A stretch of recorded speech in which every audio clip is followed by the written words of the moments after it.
Hey, this is Chase Sexton. You're listening to the MotoXpod show.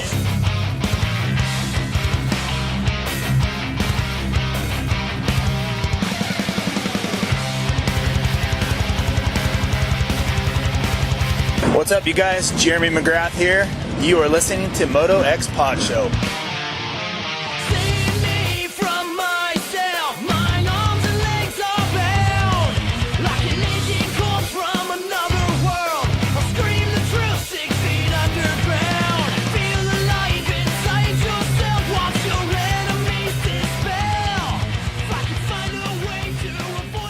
Welcome back to the Vital MX MotoXpod show presented by Racetech and Yamaha Motor USA.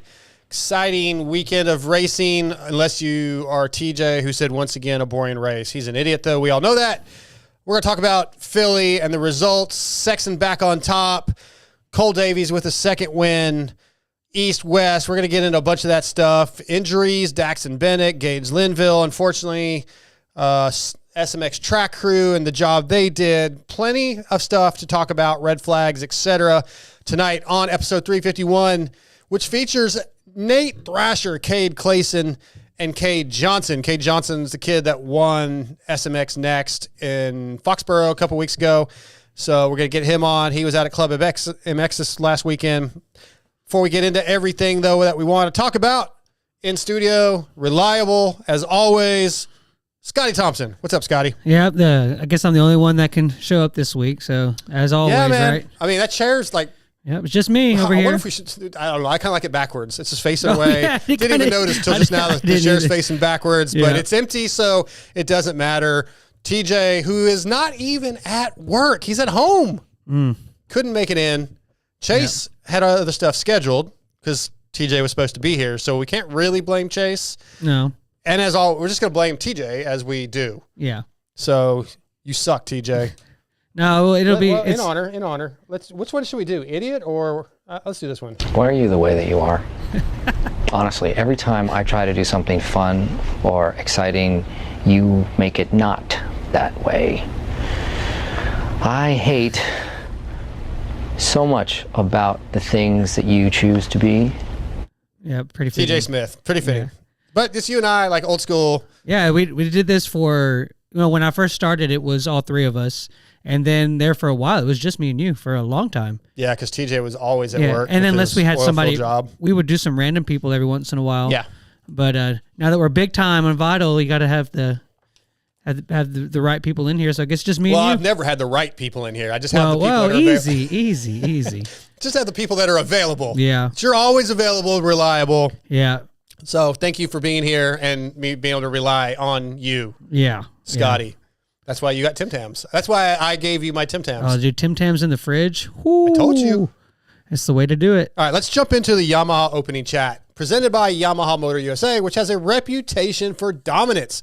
Doesn't happen overnight. It's built over decades. The YZ story is over 50 years of iconic machines and groundbreaking innovations. Yamaha took the championship-winning bikes and made them even better because the best don't rest. Check them out at Yamaha Motorsports.com, or as I always say, best thing to do is go to your local Yamaha dealership. Check out all they have to offer, from dirt to street to water. Yamaha crushing it. Was out at the Camp Blue Crew this weekend at Club MX with Yamaha. We'll get into that in a minute.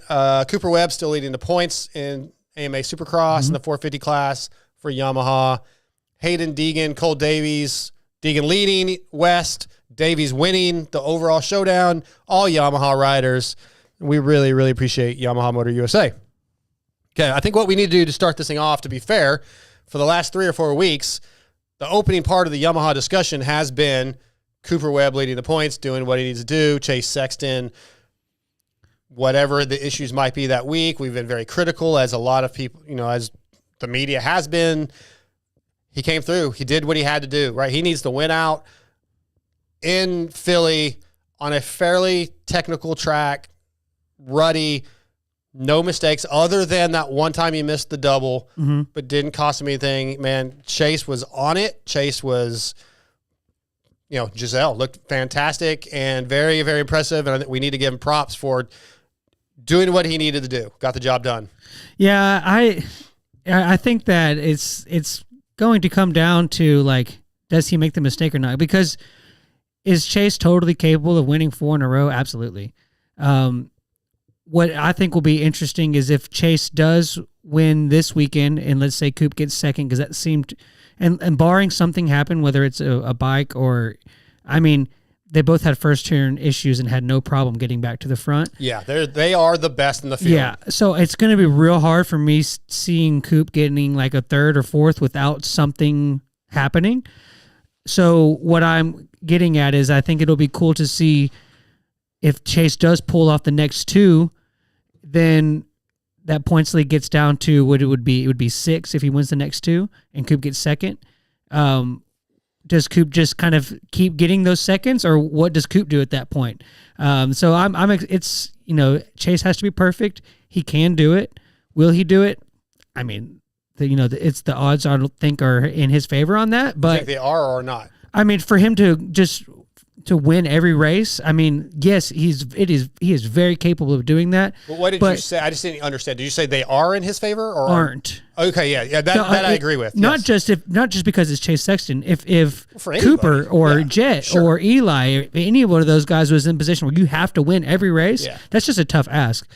Is he just as capable of anybody, or maybe even the most capable of doing that? Yes, I think he is. But I'm excited that he did get the win. It was interesting to see if Coop was. It doesn't seem like this whole year we've talked about how Coop just doesn't have the speed or stuff like that. That seems to be the kind of ongoing theme that we talk about a lot. Sure, but I mean, I think that gap's closed. Is what I'm getting at. I have already said I think that I don't agree with that. That he's doesn't have the speed. Mm-hmm. I think that.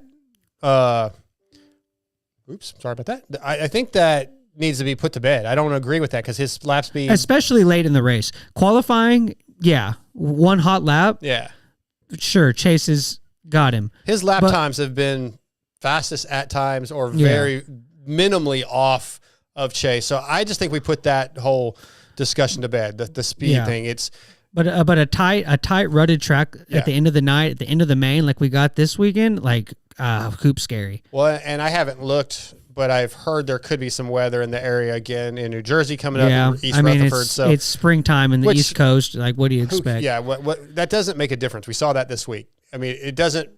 Those two guys are the class of the field, and it's going to come down to small mistakes. It would have to be like Foxborough again for it to really shake things up. Probably.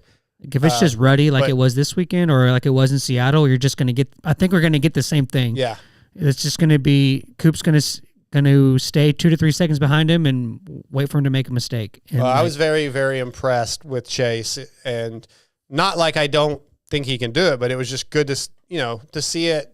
He didn't even get a challenge really from Coop. There was a moment where Cooper got close.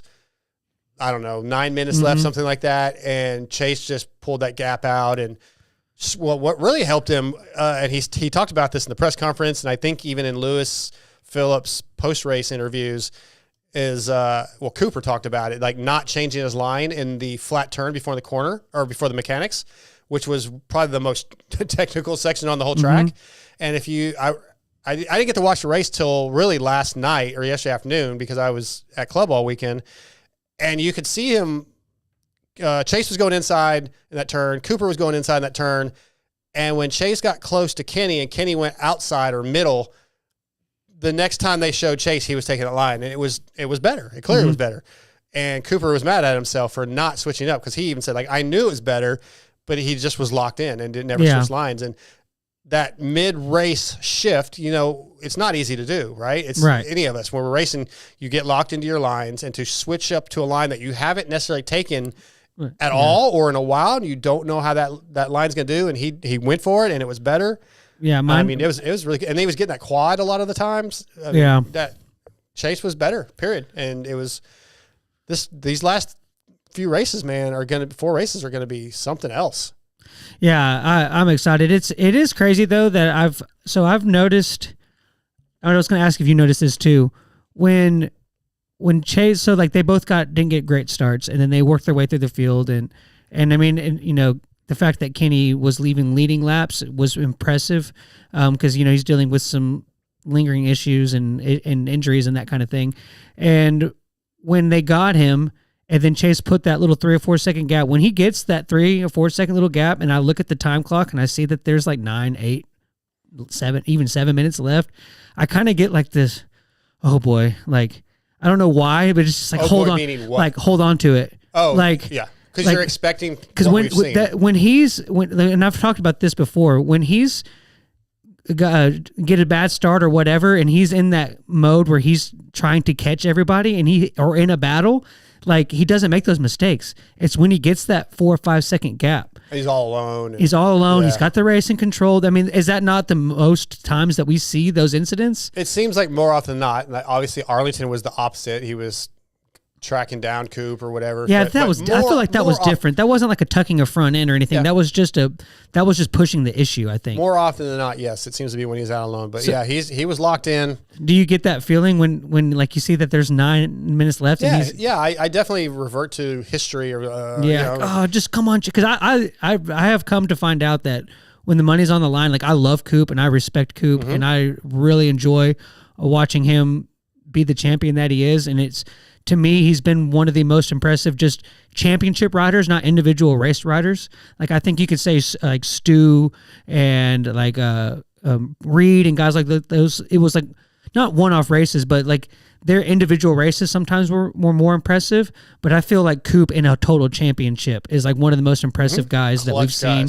Just gamer type, that kind of thing.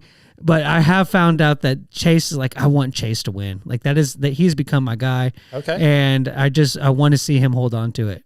And our Lewis Phillips would feel the same. Yeah.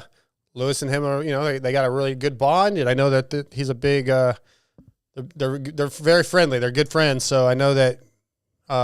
You're more of a Coop guy, though, aren't you? Yeah, I think I'm more of a Coop guy. I like again, Coop you're not really supposed to be that way as media, but I am. I've been a Cooper fan since early on, doing podcasts and whatever. Yeah, I'm a Coop guy, but I'm certainly nothing against Chase. No, exactly. Same. Yeah, I just want it to be come down to Salt Lake City. Yeah. So let me ask you this: we got a few other things I want to get to, but as we're winding down, 4 races left. Those two are clearly the best 2 guys. Do we get that next winner, that 8th winner? Because I'm still stamping J. Coop at Salt Lake City with nothing to back that up other than just I'm going out on a limb. Yeah. But I'm going to say, but realistically, what do you think? I think it depends on what the points look like at Salt Lake. If it's a Chase has to win and Coop has to get second, then no, I don't see. Okay. Another guy winning. I feel like it's going to come down to a Chase has to beat Webb one way or another. Not necessarily win, but beat Coop. That's what I'm saying. If it turns into a Chase can get, it doesn't matter what he gets as long as if it's 4th and Coop's 5th, or if he's that's all that matters. I don't think you see. I think that's when you see your J. Coop or a Mookie or maybe even a Barsha get a win, because as long as he has a rear brake. Yeah, that was anyway, that was tough. Yeah. So you're saying it's dependent on points. On the points. All right. Yes, I'm still going with J. Coop wins Salt Lake City. But if it comes down to where like the only thing Chase can do is win the race, and then whatever happens, then Chase wins. Okay. So if he has to win, then you go back to that history of, oh shit, does he make the mistake because he's in his head a little bit? No. See, because you're saying when he has to win, he does. That's when he does. Yeah. Okay. When it's good for him to like Arlington, like it would have been great for him to win, but he didn't have to. He was leading the points when that happened. Like, that's when the mistakes are happening. These last couple of weeks, I mean, you can't call Foxborough a mistake. That was just Coop blowing his bike up to get past Chase. And Did you hear the explanation on that? Why he finally sent it on the last race? He was about to get lapped, and he was about to get lapped by AP, so he knew that no matter what happened, he was going to get that. That's pretty impressive. That's like you said. I just went on a whole thing about how he's just a great champion, and he knows he's just so smart. Okay, a couple more things from Philly. Cole Davies, 2nd win of his career, 2nd win of the season, back-to-back. Showdown win. Extremely impressive.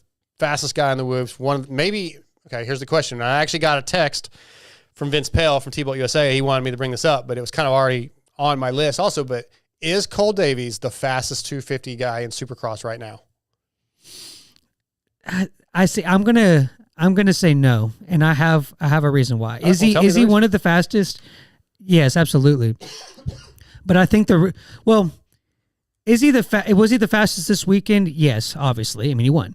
But I think that because of the Deegan is got a very healthy points lead. He doesn't have to win. The RJ, Hammaker, and Vial are all within a couple points of each other, so they're in tight championship mindset. Cole Davies doesn't really have anything to lose. Like, he's not, I mean, he's kind of worked his way back into this championship thing a little bit with Deegan, but with, what is it, 15, 16 points with 3 rounds left, I don't think that puts him as like this, like, I mean, he has to win like that in order to even have a chance. So I think that if there wasn't as much championship pressures on those other guys, I think that race would have turned out a little different.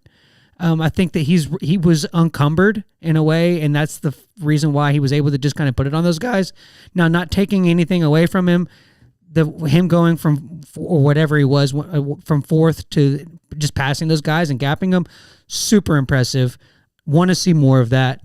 He keeps doing stuff like that, then my answer is yes, he is the fastest guy in 250s, but I think that this situation was more of the fact that he is the most free guy in that race because of he doesn't have the championship pressure. Okay. All right. I think it's a hard thing to answer anyway without consistently, like, some more data. But I would say he's top 2 or 3. And you mentioned Deegan, and he's got the points gap. But Deegan doesn't want to lose, and I think Davies is better than Deegan overall right now as a Supercross rider. Do you think Deegan is better than Davies? No, I think Davies is better than Deegan. He keeps having the speed on him. Yeah. I mean, it's just kind of been that way. I think if I had to pick, like my life depended on who's the fastest 250 Supercross rider right now, Davies might be the guy I go with. Well, fastest. Just overall. Yes. Fastest, yes. The best? No, not yet. Okay. All right. Because, I mean, look at, going back to what we kind of, Coop's been the best guy. He hasn't been the fastest guy, but he's been the best. Yeah. So, yeah. There's a couple more topics I want to get to before we get to Nate Thrasher in about 10 minutes. We mentioned just things that happened at the race. Barsha's brake going out. That's weird. Is that what, I'm assuming that's what caused it? Yeah, he apparently, based off. I was like, where'd he go? Yeah, I think it was Steve that got the information, but Mathis, but apparently he's been having brake issues. And I know Lewis talked to him about it too in his post-race interview. But I don't know who got the information first, but I guess he's been having issues with the back brake, the rear brake just not working at times. Mm-hmm. So that's what happened. But then 2 other near tragic almost crashes was Vial and that was, in I the heat can't believe he race got and up from Deegan that. in qualifying in the mud. Yeah, a little mud splash. Yeah, those guys got really lucky. So just funny things or interesting things that happened at the race that I want to point out that were make it exciting, man. You just never know, right? Those guys could have gotten hurt. Anything could have happened. Does Barsha, if that doesn't happen, like say the brake issue just doesn't exist and he was in the lead when he did that, does he A, win that race, no. B, hold off Coop, or does he just get 3rd on the podium? You think he just gets? I think he might still get 4th or 5th. Really? You think Roxon would have got him? He hasn't shown me anything yet. But that was a good place for him. It's a good start, but he loses spots. Yeah, I'm saying no. I think Roxon early was better. I think Roxon would have got him.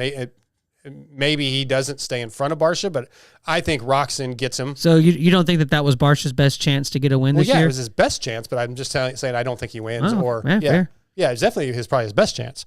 Okay, red flags. This is a topic I want to get to, and yeah, we're running out of time pretty quickly. So we've had a bunch of red flags, and almost every time it affects the results, right? The restart affects the results. Should something be done, and I'm not asking you to say what should be done, but should they really look into the process of a complete restart and how they do it to come up with something else because of how it affects the end result of the main event? And I don't know if you had the question up, but you put it up for the viewers. By the way, if you're on YouTube, like and subscribe, please hit that button. But is it bad for our sport that a rider is out leading and then there's a red flag that's not his fault, and all of a sudden now he has to do a complete restart, And like I wrote down, okay, so Beaumare in the restart lost 18 spots while RJ made up 18 spots. Vial gained 5, Shock gained 11. So it really, really hurt Beaumare and benefited RJ. Is that fair? Is that, or should they look into it? Like, I don't know. I don't know what the answer is, but should there be a different process than just a restart where everybody's tightened back up? I don't know if I don't think that the process should change on like what else would you do. I mean, on other shows I've heard of people calling in and saying stuff like staggered gates or like dropping the gates different times or basically giving them that time back. I think the one I would entertain most would be like having like a kind of like how NASCAR does where they obviously wouldn't have a pace car but have like a roll lap. And then they go, and you can't pass on that, and then you go into the race. I think I would Is that much different than the single file restart? I think so because you have a little more momentum, and it eliminates like what happened to Anstey is they tighten back up, and then the first 2 tight corners he got past. I think that changes that. What I think ultimately though, what I would like to see is not necessarily the process change when we do have a red flag.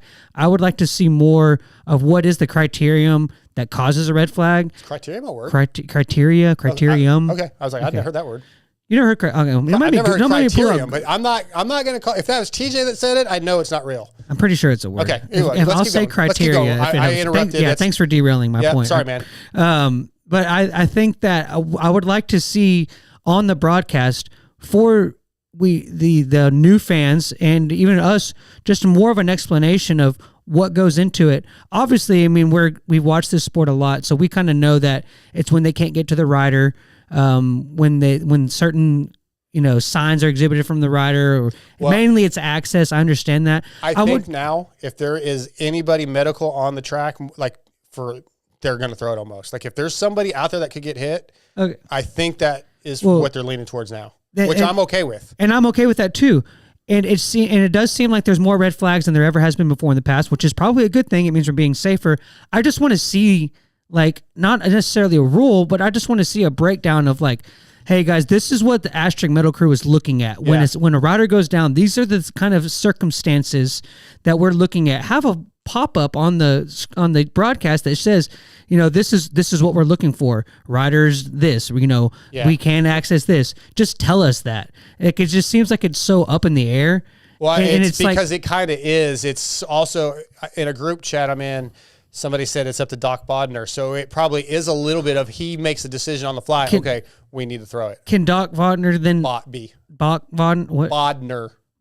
B-O-D-N-A-R. Doc Bodner. There you go. Can he release a statement that says this is what I would? These are the things that constitute me throwing a red flag. Yeah, I mean, I'm sure they could do that. Yeah, I think that would be the most fair thing when it comes to the question of is it fair or not.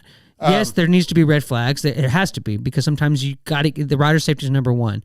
But I would just like to see a little more education on it for us, for the fans, for the riders too, because sometimes they don't even know what's going on. Like they don't even know, like, are we doing a full restart? Are we doing that? Like I would like to see a more in-depth analysis, not necessarily a rule or anything, just more analysis, education on it. So based off what some of the things I said earlier with the spots that like RJ made up, I almost feel like no matter when the red flag happens, it should be a staggered restart instead of a complete restart. Yeah. Because maybe as long as one lap's complete, let's say that, because you took away the advantage you gave RJ this huge advantage that he kind of didn't deserve. Yeah. So I feel like a staggered start of some type, whether it is time or even if just like our typical standard staggered restart. I just don't like that Beaumare lost so much and RJ gained so much. I can use the word fair, and I guess life's not fair, but I just didn't like it. I don't know. I don't think it's good. Yeah. To me, it was a bad look. Well, why does he get to have that spot? Hey, I mean, but you can also say when it comes to that, I mean, there's been one that screwed him too. Like, yeah, but that shouldn't matter. It shouldn't screw anybody. The fact But that it's part of Dax it. was hurt, Just like it's part of it that there is could be a part of mud it, but race. should it be part of it? That's kind of my point. Should we fix it so that it's not part of it anymore? I don't think I don't think you can. I don't think you can. Well, and I don't think that's a pretty can't do attitude. Yeah. Well, it's just it seems like the big topics of discussion lately have been like, well, we shouldn't even be in open stadiums. We should be in closed stadiums. We shouldn't have mutters. We shouldn't have red flags. Like, dude, like the world is not perfect. Okay, but we could make adjustments theoretically to improve these things. That's the goal. Yeah, this is what we have right now. Can we make it better? Can we go to all stadiums with roofs? I don't know, but can we figure that out? Let's look. Maybe we could go to one more stadium with a roof. Yeah. That makes it a little better, right? I guess. Yeah. But like you're saying, oh, too bad. It's just this thing sucks, but like we're gonna leave it sucking. If you chase perfection, you're always going to be upset. Well, so you don't want to chase perfection? What a loser! No, I Of just course think you want the goal for it to be the best it can be. So if we can fix this small thing, But then I think you start nitpicking at that point. you know what? I don't really like your attitude right now. Well, I mean, like, heaven forbid we have banter on a MotoXpod show on a- at gmail.com. Fill us in on your thoughts on these topics. We're down to about 4 minutes before we got to get Nate on, and there's multiple other topics I want to get to, but we'll get to them at the end of the show or whatever. It's fine. I think the goal for me is to make these things better if possible. Every bit of it. Even if you try something and it doesn't work, you go back. But so my goal or on this topic is, can we make it where it's more fair? Yeah. And I don't think a complete restart is fair. That's all there is to it. And if it stays that way, fine, whatever. This is what it is. I would like to see. What would you do? Would you make like a bracket almost where it's like, hey, when the red flag is thrown, if you are 3 to 7 seconds in front of the other person, you get a couple more bike links, or you get a more of a staggered. If I'm being honest, I don't know. I think the staggered restart that we normally do is, first of all, is the first thing. Just at least the guy that was in first is in first, and the guy that was in 18th is still in 18th when they restart. That's probably the most critical. Now, the timed restarts where it's like, you go, now you go, now you go. That's not going to work. Well, then I guess the answer would be it always has to be a staggered restart, not a full restart. And that's not the perfect answer either, but that's what I'm thinking Yeah. is at least better than a complete restart, which we saw this weekend, which benefited some guys, hurt other guys. Mm-hmm. Yeah, I don't like it. Yeah. That's all I'm saying. I can Maybe I'm get an on idiot. Maybe I get the idiot drop. I can get on board with the I don't like the full restart. Yeah. Like that's always screwed somebody This is over. gonna be really stupid, but if you could take a screenshot from above when the red flag comes out, and just put them all back in their spot, and then there's a horn. Everybody go. So if you had 2 bike links or 12 bike links, you still got that. So if you're at the face of the triple when you got to start in the double. I guess you're gonna have to roll. Yeah, that's not going to cause any problems. Yeah, somebody's on the somebody like is on. Can start on the downside of the little roller that's before a triple, and the other guy's in the middle of it. Yeah, that'll be great. Like the start straight, so you got to go wide open while the other guy's like rolling jumps. Yeah. That was a joke. I know, but I mean, it's not a bad idea. Day program? We've talked about that. Don't like that. Okay, you know what? We got one more thing before I'm going to call Nate while we're talking about this. You watched the replay or you watched it live? The race? Yes. Replay. Okay. So I said watch the replay when I got home from club. They only showed the podium interviews after the mains for the winners. Didn't see second, third in either class. Which is funny. Is that normal? Because the week before they did like the top 5. Well, I was disappointed because I heard that Cooper Webb was really pissed off on the podium, and I wanted to hear that, but it's not. It's cut out. You know what they did? Did you watch it on Peacock? Yes. So it goes into the post race show, And then that's when they did the Coop interview. What about in the 250 class though? They did I guess because it was an NBC program. They didn't show Deegan's interview in the. They didn't have the cushion that they have on Peacock. They were on an NBC. They were all live on NBC, so that shortens what they can and can't do. And they probably because of the red flag, and the restart, they probably ran out of time. But they still did them in the stadium, so they would have been there. I don't know. They probably cut to commercial. We got our first guest on. We get back to this. So our first guest tonight is going to be brought to you by Racetech, which is the world's largest aftermarket motorcycle suspension modification company. They have over 40 years of experience providing factory-level suspension to the everyday rider. Visit racetech.com. Find your local service center. Get them to redo your fluids, revalve if you need anything. Get to know your local service tech. He'll help you out. Racetech.com brings us tonight from the Monster Energy Yamaha Star Racing team, Nate Thrasher. What's up, Nate? Hey guys, how you doing? Doing good, man. How you feeling after another hard-fought race in Philadelphia? Yeah, it was hard. I don't know if it was not too good on me, but we tried our best, but wasn't good enough that night. And ready to go racing this weekend. So let's talk about your season as a whole, and honestly, a little bit of your career. Right there is a little bit of a title overview of some inconsistent finishes, but you've also had a lot of injuries. So you're fighting back from the broken finger and surgery and all those things. How do you feel about your season so far? 6th in points, 1 win. Like, how are you feeling? Are you finding positives? There's still some. I think there's some positives, right? I think the win's obviously a positive, but outside of that, I'm happy with how I've pushed through the injury and kept myself out there, and we're healthy so far through the season, and hopefully we can keep it that way, and hopefully just get through outdoors this year. And I haven't really done a full outdoor season before, so I'm hoping I've done one, and then I came out the next year and it was a lot better, So I think for me, just staying healthy the rest of Supercross and getting through outdoors, staying healthy, and just getting better, and then coming into next year swinging. But there's still a lot of racing left, and these last 3, I'm hoping to just be on the podium each race and maybe grab another win. I think the speed's there. We're just going to have to clean up some stuff. Yeah, when I went back and looked at some of your starting positions in the mains and even in the heats and where you finished, and it does seem like some crashes have been the issues, right? And you're not always on TV, so you don't necessarily see it all if you're not there. But yeah, your laps times look pretty good, right? It seems like there's been a few crashes or mistakes that have cost you. Yeah, especially this weekend. I think I was running 6th or 7th there before the restart, and I was actually in a good position.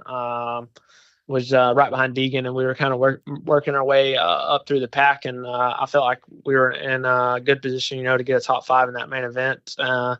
But just for that restart, and I actually spun off the gate there and on the restart and was fully off the grate. So I was dead last going in the first turn, and just my first 3 laps are honestly terrible. And then with the East-West, it's super tough to pass. It was kind of a tough track to pass on to begin with. And then those guys, are normally 6th, 7th place guys, right? You're battling with. So it just made it even more difficult. Mm-hmm. So I was just kind of stuck there, and I made some moves late, but just not my best night. With the broken finger earlier in the season, and then you come back, obviously, and a lot of these tracks have been very technical, very rough, a lot of rain coming into some of the rounds. That has to make it much more difficult. Have you had issues with holding on, grip strength, anything like that because of the finger?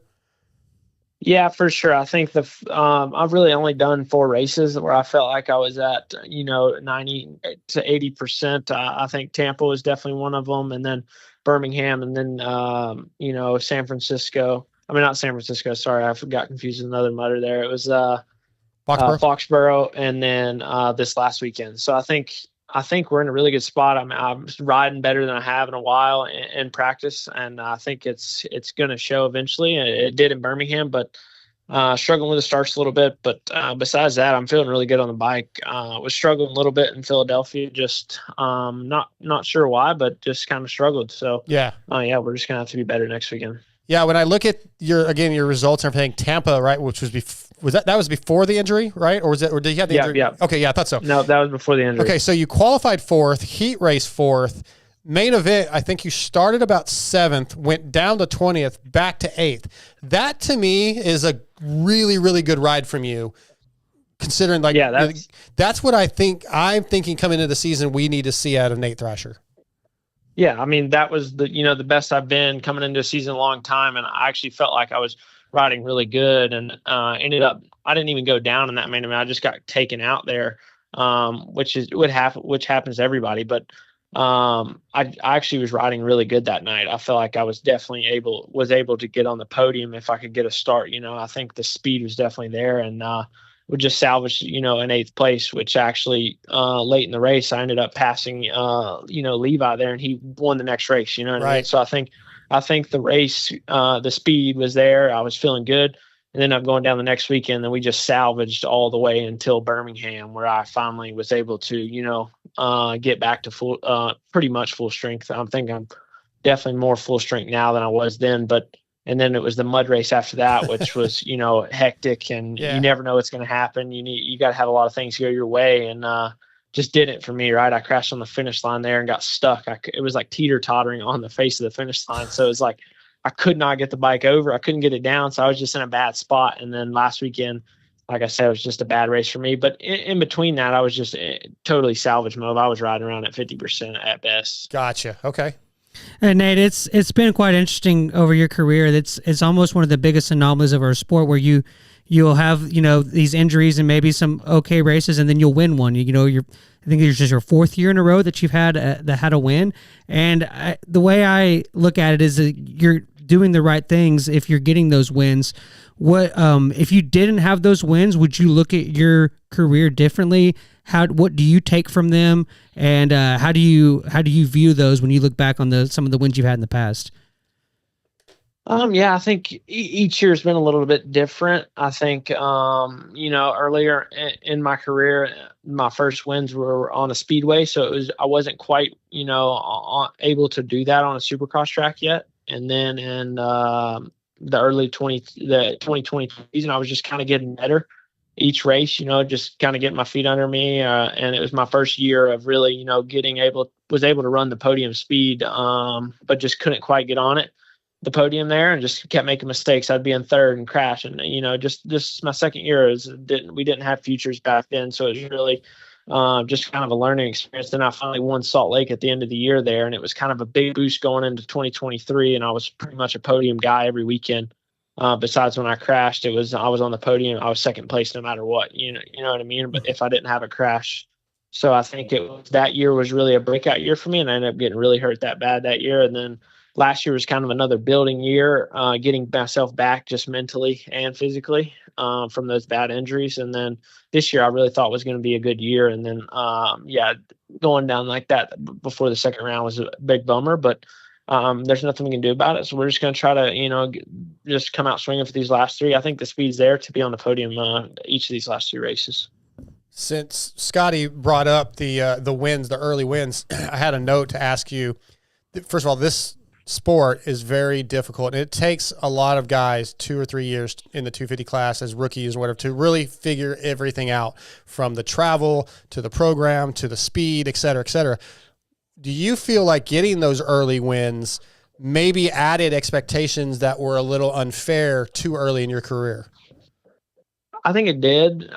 It did definitely a little bit. I wasn't really ready, to be a championship guy. I think even, just coming in, I had literally no supercross experience at all. I never even rode a supercross track before my rookie year. Oh, wow. Okay. So I think it was, I don't think I knew that. Yeah. It's like, just growing up, just riding outdoors, we didn't really have, now they do a better job of it, I think. But, I was not on a star team like that. I was just on Orange Brigade, and they didn't have a facility you could go train at or do like they have the farm now. So it was just my first time on Supercross track was my rookie year for Star, and I wasn't even supposed to race. I was only supposed to do outdoors there. And then the last second, they were like, yeah, let's just go out there and, do the best you can. So I think the team has always had the right expectations, but I think, the media definitely had a little bit higher expectations for me. But I think the team has always been, really good about it. I want to talk to you about your preseason this season, coming in healthy, ready to go. What were some things that you focused on the most, whether it be technique, starts, or was there any one or two things that you're like, hey, this is what we need to do this season or this off season before we go? Yeah, I focused on quite a bit of things, just, technique, trying to be more solid, just trying to stay. Obviously, everybody knows I've been crashed a lot earlier, so I'm trying to, not do that, right? So I've tried to do some stuff with the technique and be more, elbows up. I was more elbows down before, and just, be more solid, to get myself and be able to ride at a pace, that's in control. I think I've done a better job of that this year. I haven't been able to show it a bunch with that injury, but I haven't really gone down a whole lot this year, So I think we've done it to a little extent, but I'm just wanting to show it a little bit more here.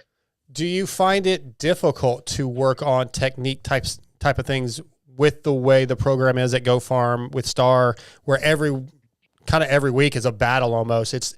Do you get time to go off on your own almost and say, hey, I need to work on this? Or is it just like, let's moto down and see who's the fastest? It's kind of hard. Yeah. Like you said, it's definitely every day is a grind and we're definitely racing, but at this point in my career, I know I can win races. So I know the speed will be fine when I go to the race. So some days I was just like, hey, if I'm last, I'm last, I got to work on stuff and trying to be better. I know I didn't do that every day, but some days I wouldn't say I was struggling a little bit. I'm like, hey, let's just use this day to work on some things. In years past, I would, send it and go over the limit a little bit and then, end up going down. So I'm older. I'm 22 now. So I've just learned a little bit through the years and just still learning for sure. Still a baby, Nate. 22. Yeah, no doubt. Still got a lot to learn. Yeah, that's true. No, Nate, with the fact that you have had a couple years in the 250 class, and obviously the ultimate goal for you guys is to get that 450 ride at some point in your career, and then throw on top of that you are a little bit bigger in statute. Have you tossed around the idea of doing any off-coast, opposite coast 450 races? Has the team ever talked about that? Is that something you want to do? What are your thoughts on that? No, we haven't really ever talked about it. I think for me, it's just all focused on 250 ride. I mean, maybe if I win a championship in the next year, we would talk about that. But for me, it's just all focused on trying to win a championship. And some guys it happens right away. And then, the average of a 250 guy winning a championship, I think we looked at it a couple of years ago here at Star, is like 24, 25. So still think there's some room, and I think we're close. We just got to, sometimes it just takes a little bit. Even like when you're practicing or anything, you don't ever ride a 450, you just stay on the 250? I have on outdoors, but never on Supercross. So okay, interesting. Nate Thrasher tonight brought to you by Racetech, racetech.com. Find your local service center. Let them know the MotoXpod sent you, Vital MX. Mental side of the sport, again, with what we talked about earlier, right? High expectations, learning, media, fans, keyboard warriors. Mental side can get to you, especially when you're having a roller coaster season. How do you deal with the ups and downs of that? Do you have a mental coach, or what do you do?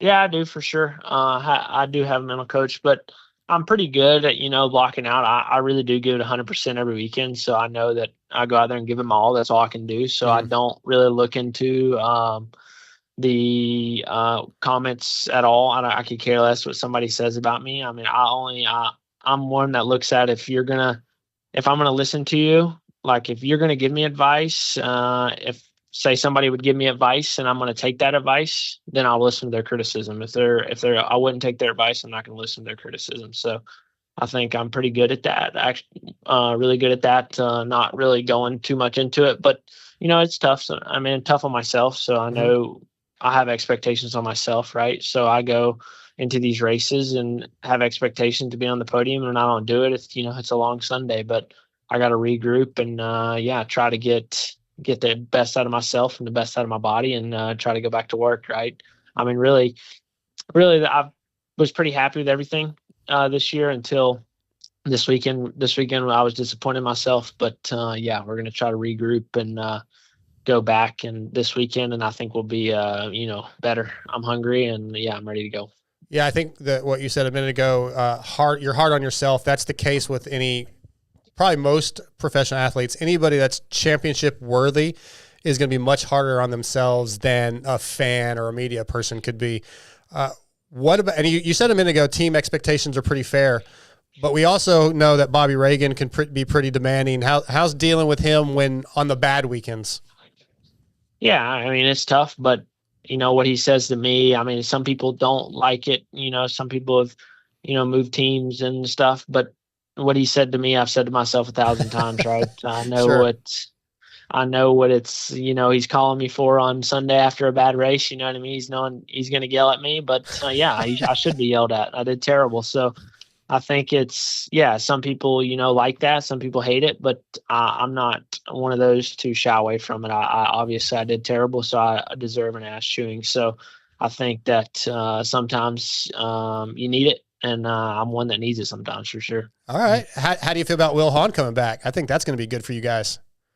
Yeah, no doubt. I think he's going to help a lot with the program. We have so many guys, so one more guy just to help out, Swanee and the whole program.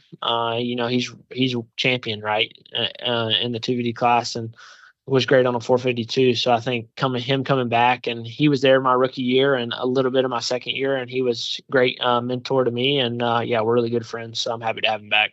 Nice. How does the when we have a showdown like we did this last weekend, how does the mental game change, if at all, for you? Obviously, there's faster guys.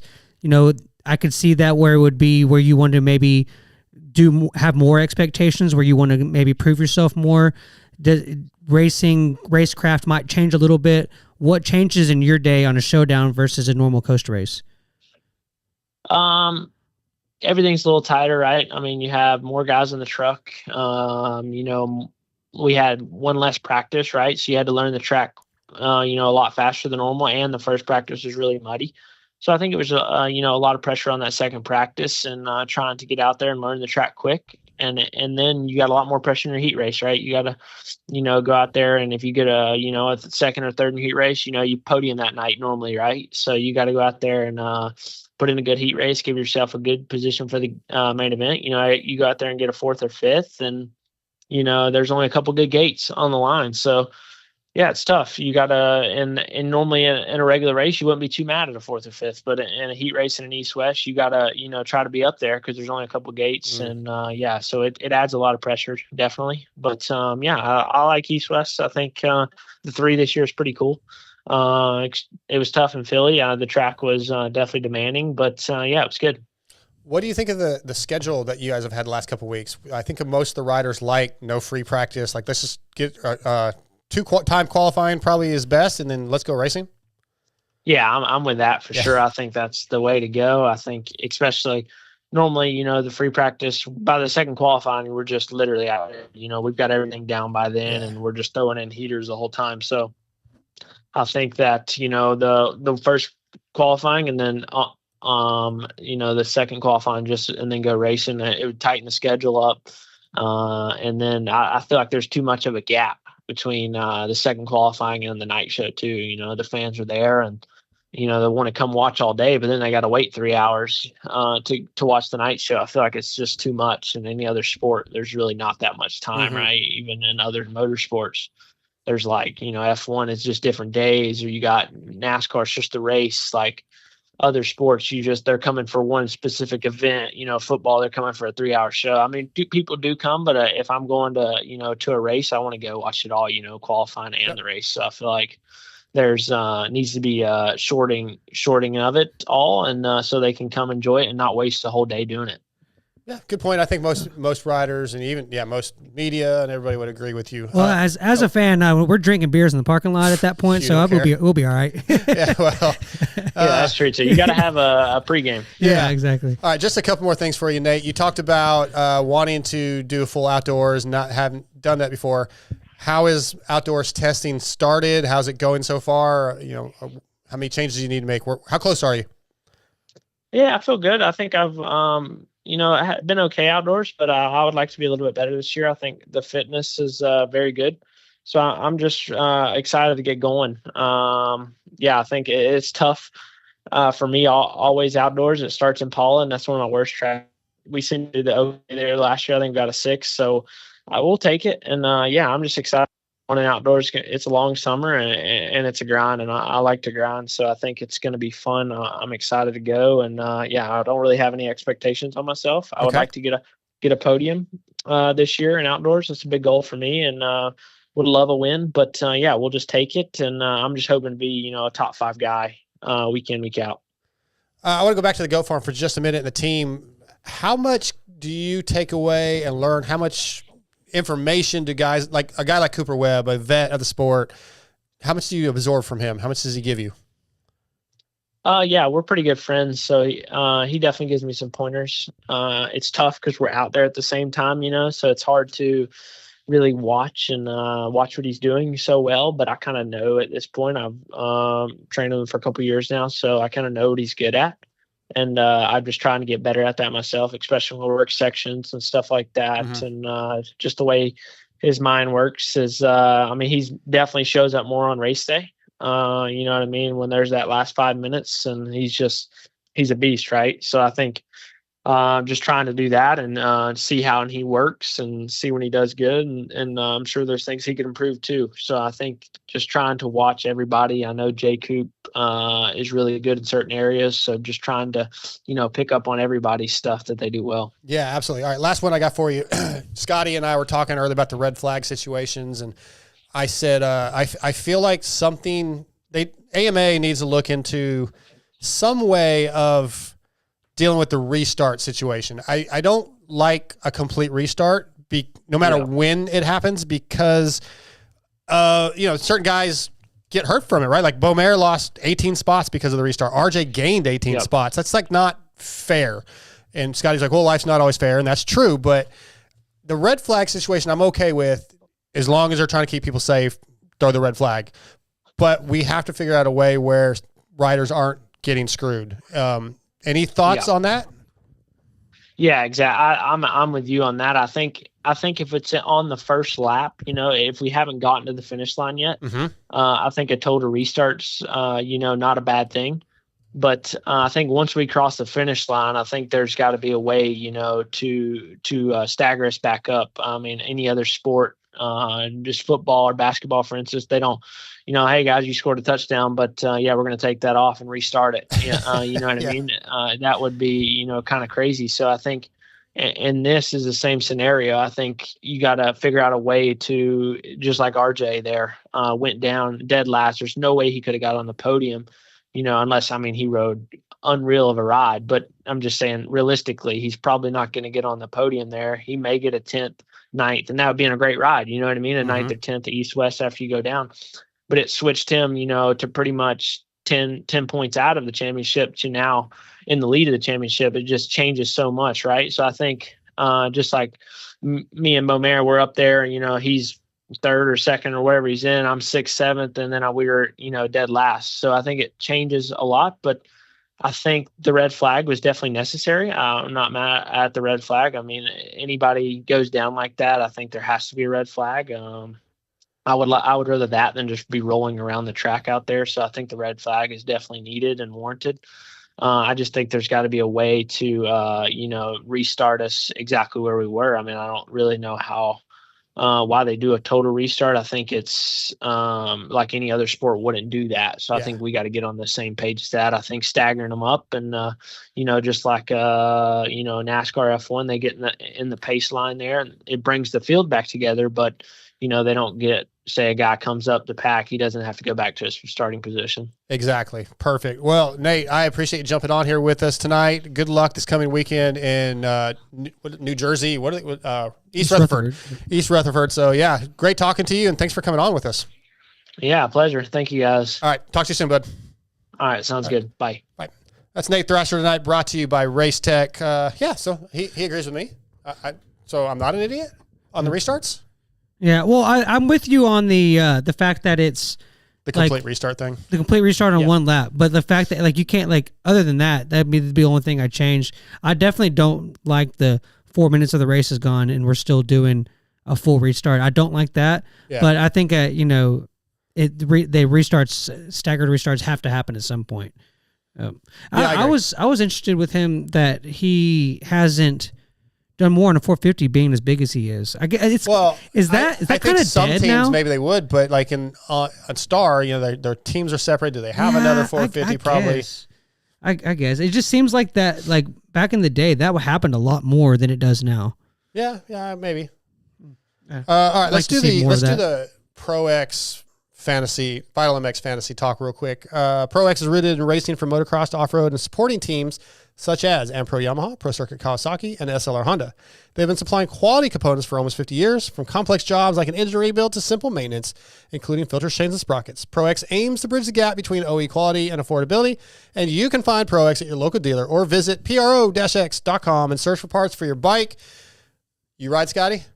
I ride. Trying to. You try to. TJ rides, right? We all need parts. Yeah, TJ rides electric bikes. Okay. We won't talk about TJ then. Chase rides, but he rides other people's bikes. But regardless, I'm in that boat right now. ProX will help you if you need parts like chains and sprockets. I ordered for my 350.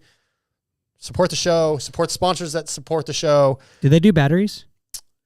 I am not 100% sure because they're not like a I need one motosport or anything. Like they don't have everything. Yeah. But check them out for needs and see what they have. And if they just do a search for your bike parts. I will. That's what I'm suggesting our listeners too. And again, if you're watching on YouTube, like and subscribe. Okay. So this week, first of all, I'm 120th overall in the MotoXpod League of the Vital MX fantasy game. I thought you were overall like of the whole thing. I was I don't know. I didn't look for the whole thing. I'm a little farther back than that, but not much because the MotoXpod League is actually like the biggest league outside of the overall whole thing. But Philadelphia, I was in 139th place with 122 points. How'd you do?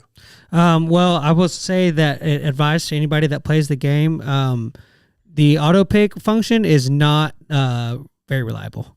Why? Because I only got 66 you're not very points. reliable because you didn't pick a team. No, so, I got caught up, lifed, and I didn't get my thing picked. You literally have 3 days to pick a team. You can start picking on Thursdays. See, I need to start doing that because in my head, I'm like, I got to see what happens in qualifying before I make my picks, and then I get caught up on stuff on Saturday afternoon, and I never do them. So I think go aheid. I'm sorry. I think I am going to start just doing more of like just a blank pick because it does seem like in all these fantasy games, like not even just motocross, when I hear stories all the time about people that have fantasy football leagues or whatever, and like the wife that like knows nothing about it will like win the championship because like she just picks random people that either she likes the names or something like that, and then it ends up working out. So maybe the blank picks is more of the way to go. Yeah, it's not even blank picks necessarily. I just pick a team in Pulp and Vital on Thursday because both leagues, that's the first day you can pick. And that way, if something happens and I can't get back to it, I at least have a team picked. That's a good point. And then once qualifying happens, if I have time and I remember, then I start adjusting. But at least I have a team picked Thursday when I get the email. Boom, let's knock it out. Yeah, I need to start doing that. Okay, so... But yeah, 66 on my auto picks. They only 66 points? Yeah. Ooh, that's bad. Yeah, it's not good. I mean, I started off really strong, and I'm not doing so hot. Well, that's because you and TJ keep forgetting to make picks. Yeah, that's one way to not get points. You got to play the game. DNFs don't do it. We're trying to get our listeners to play this game because it's fun. It is fun. And, well... Don't make your picks. Don't be like me. Yeah, so... Don't be like me, kids. I took 1, 2, 3, 4, 5, 6, 7, 8, 9, 10, 12 riders. Yoder and Munoz didn't get me very many points. See, like that's why I struggle with trying to pick a bunch of riders like that because the only way you can do that is to pick some of the guys that might not even make night shows the mains. You take a guy like a Munoz and a Yoder, and they didn't get very many points, but you're trying to. Wouldn't you rather have take both of those guys their cost and get like a Benny where he's probably going to get like 12th?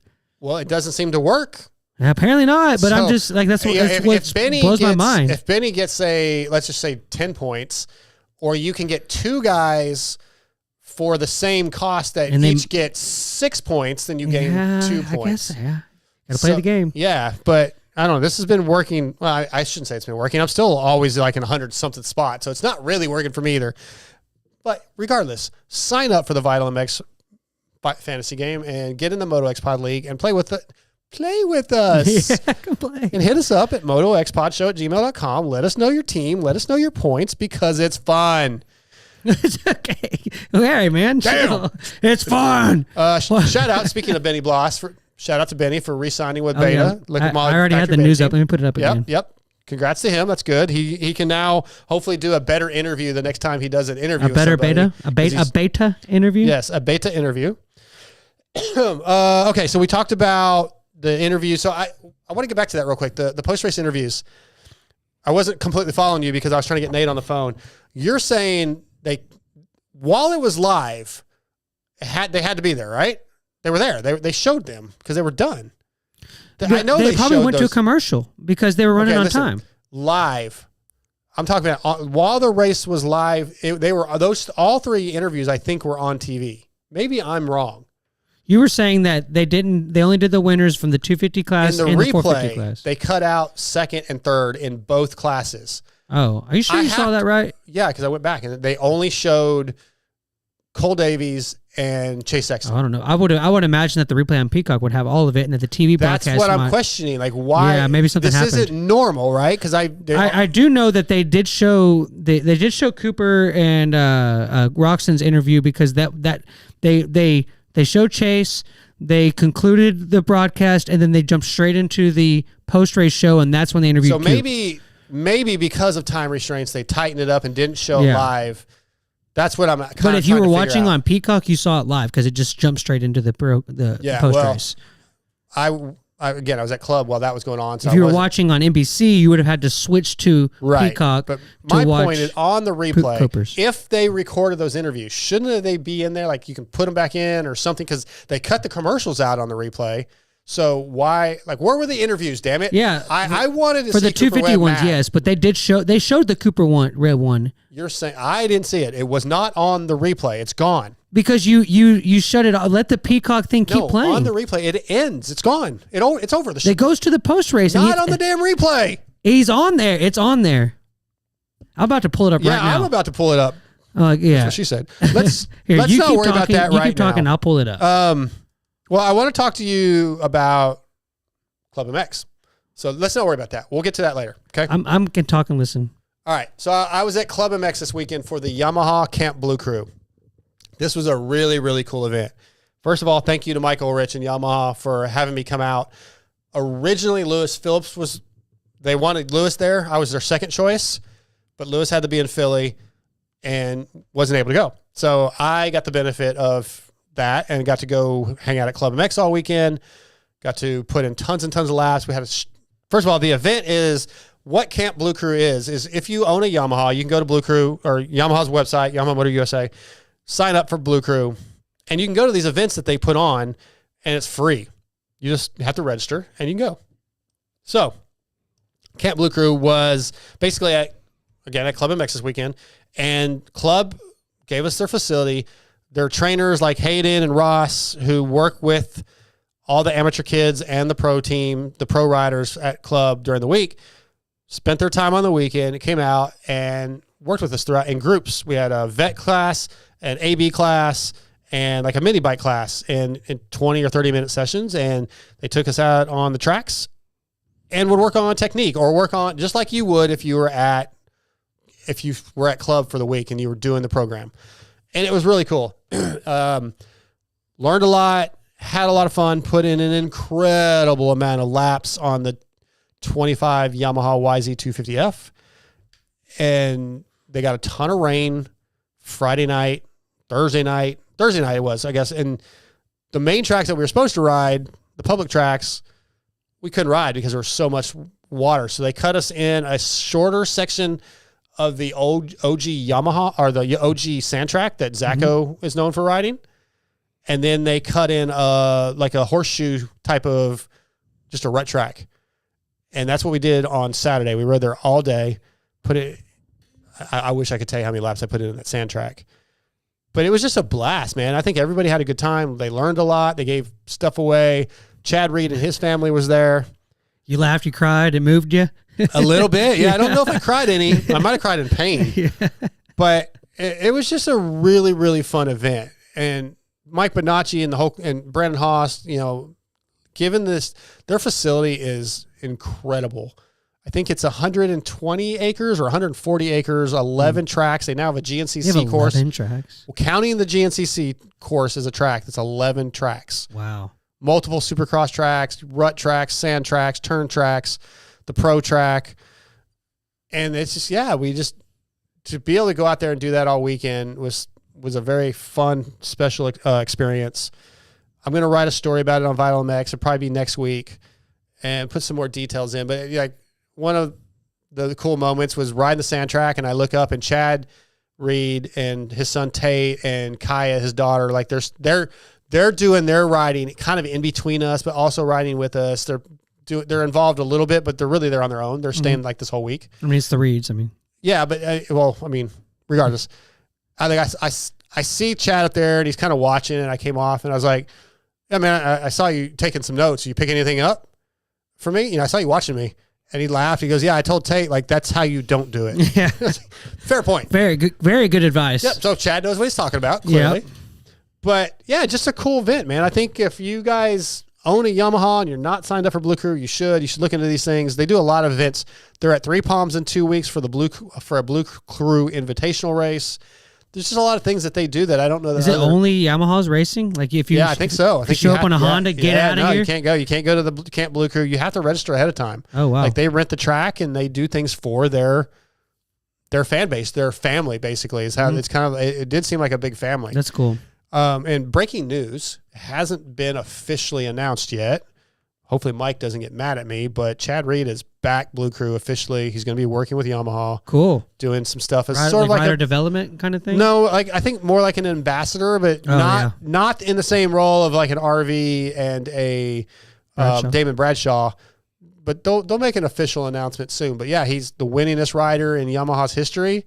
Yeah, and he's back. The kids are on Yamaha. And Chad said that like they bought or got all the different brands of bikes, and Tate rode them all, and he liked the Yamaha the best anyway. And then they decided, then the Yamaha opportunity came up, so that's pretty cool.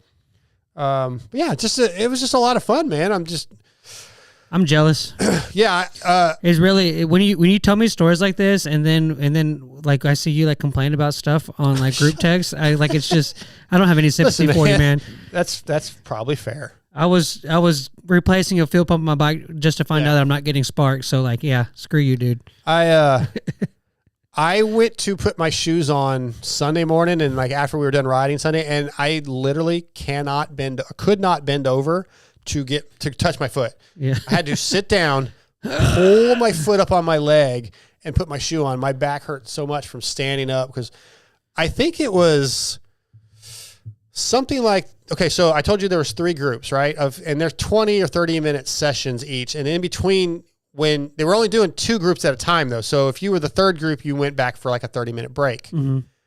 And we did that. Then we came back. Then we had lunch, and we did it again. I never really stopped riding. Even during the breaks, I rode. After the camp was sort of over for the day, Mike Ulrich and I went out and put laps in. I bet I did 5 hours of riding over the 2 days on the sand track, just like so I was in so much pain, but I did even Sunday, like when I woke up. You're doing it again, dude. I don't feel bad for you, man. I would love that feel problem. Bad. I'm explaining like Sunday morning, I was like, I don't think I can ride, but I'm going to. Oh, as soon as the adrenaline kicks in, you're good. Yeah, I was good when I was riding, but it was just such a great experience. Yeah. I am 100% in love with the 250F now.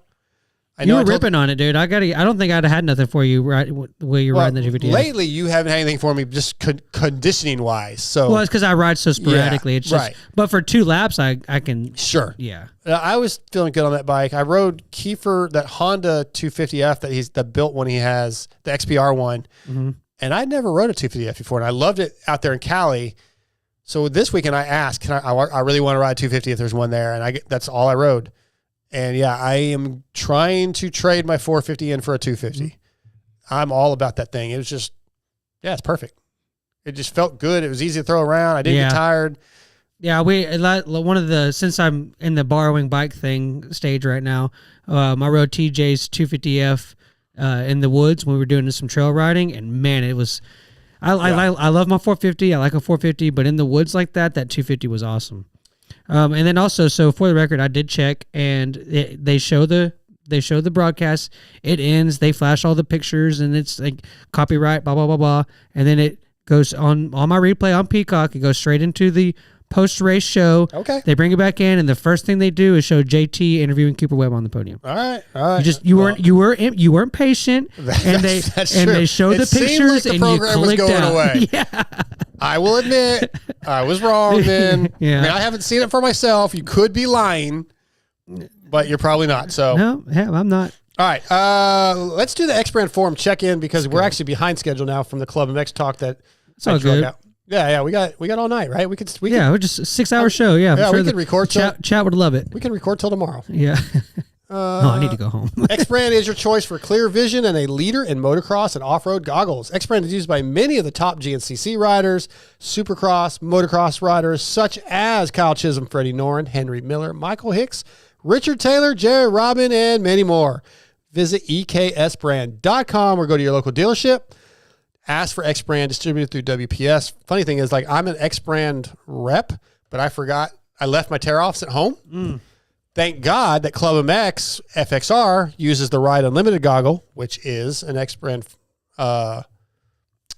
Lucid. So Devin Simonson was out there hanging out. I was like, Devin, you got tear-offs? So he went in the team shop, gave me a pack of tear-offs, saved me. So thanks, Devin, for that. Okay, X Brand Forum check-in. Here we go. Title, Mental Side of Riding and Racing, posted by Hubbard MX 50.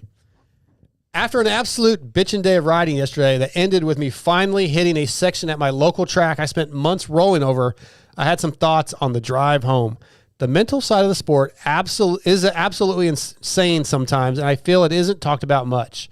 Are other sports like this? Besides soccer as a kid, I haven't dabbled in many other disciplines. Is moto so mental because of the danger factor? I could be wrong, but I feel the training and the physical side of it is talked about way more. You can hit the gym and get into shape, but how do you get tougher mentally? I feel like Chad Reed was so good at that. Oh, and this section at the track, I spent months scared of hitting. No problem. Skill had zero to do with it. It was all mental. So weird how that works. There's tons of follow-ups, but I think that's a fun topic to get into. I kind of would have liked to save this for when TJ was in and Chase or whatever. Well, but he's not here. But they're losers. They didn't show up. So we got about 4 minutes. Okay. I'm going to listen to your side and we can come back to it if you want. But what do you think about that? So I definitely, the first thing is, like, if I'm going to try to do a jump, like, the mental part of it is definitely there. Yep. It's 100% real.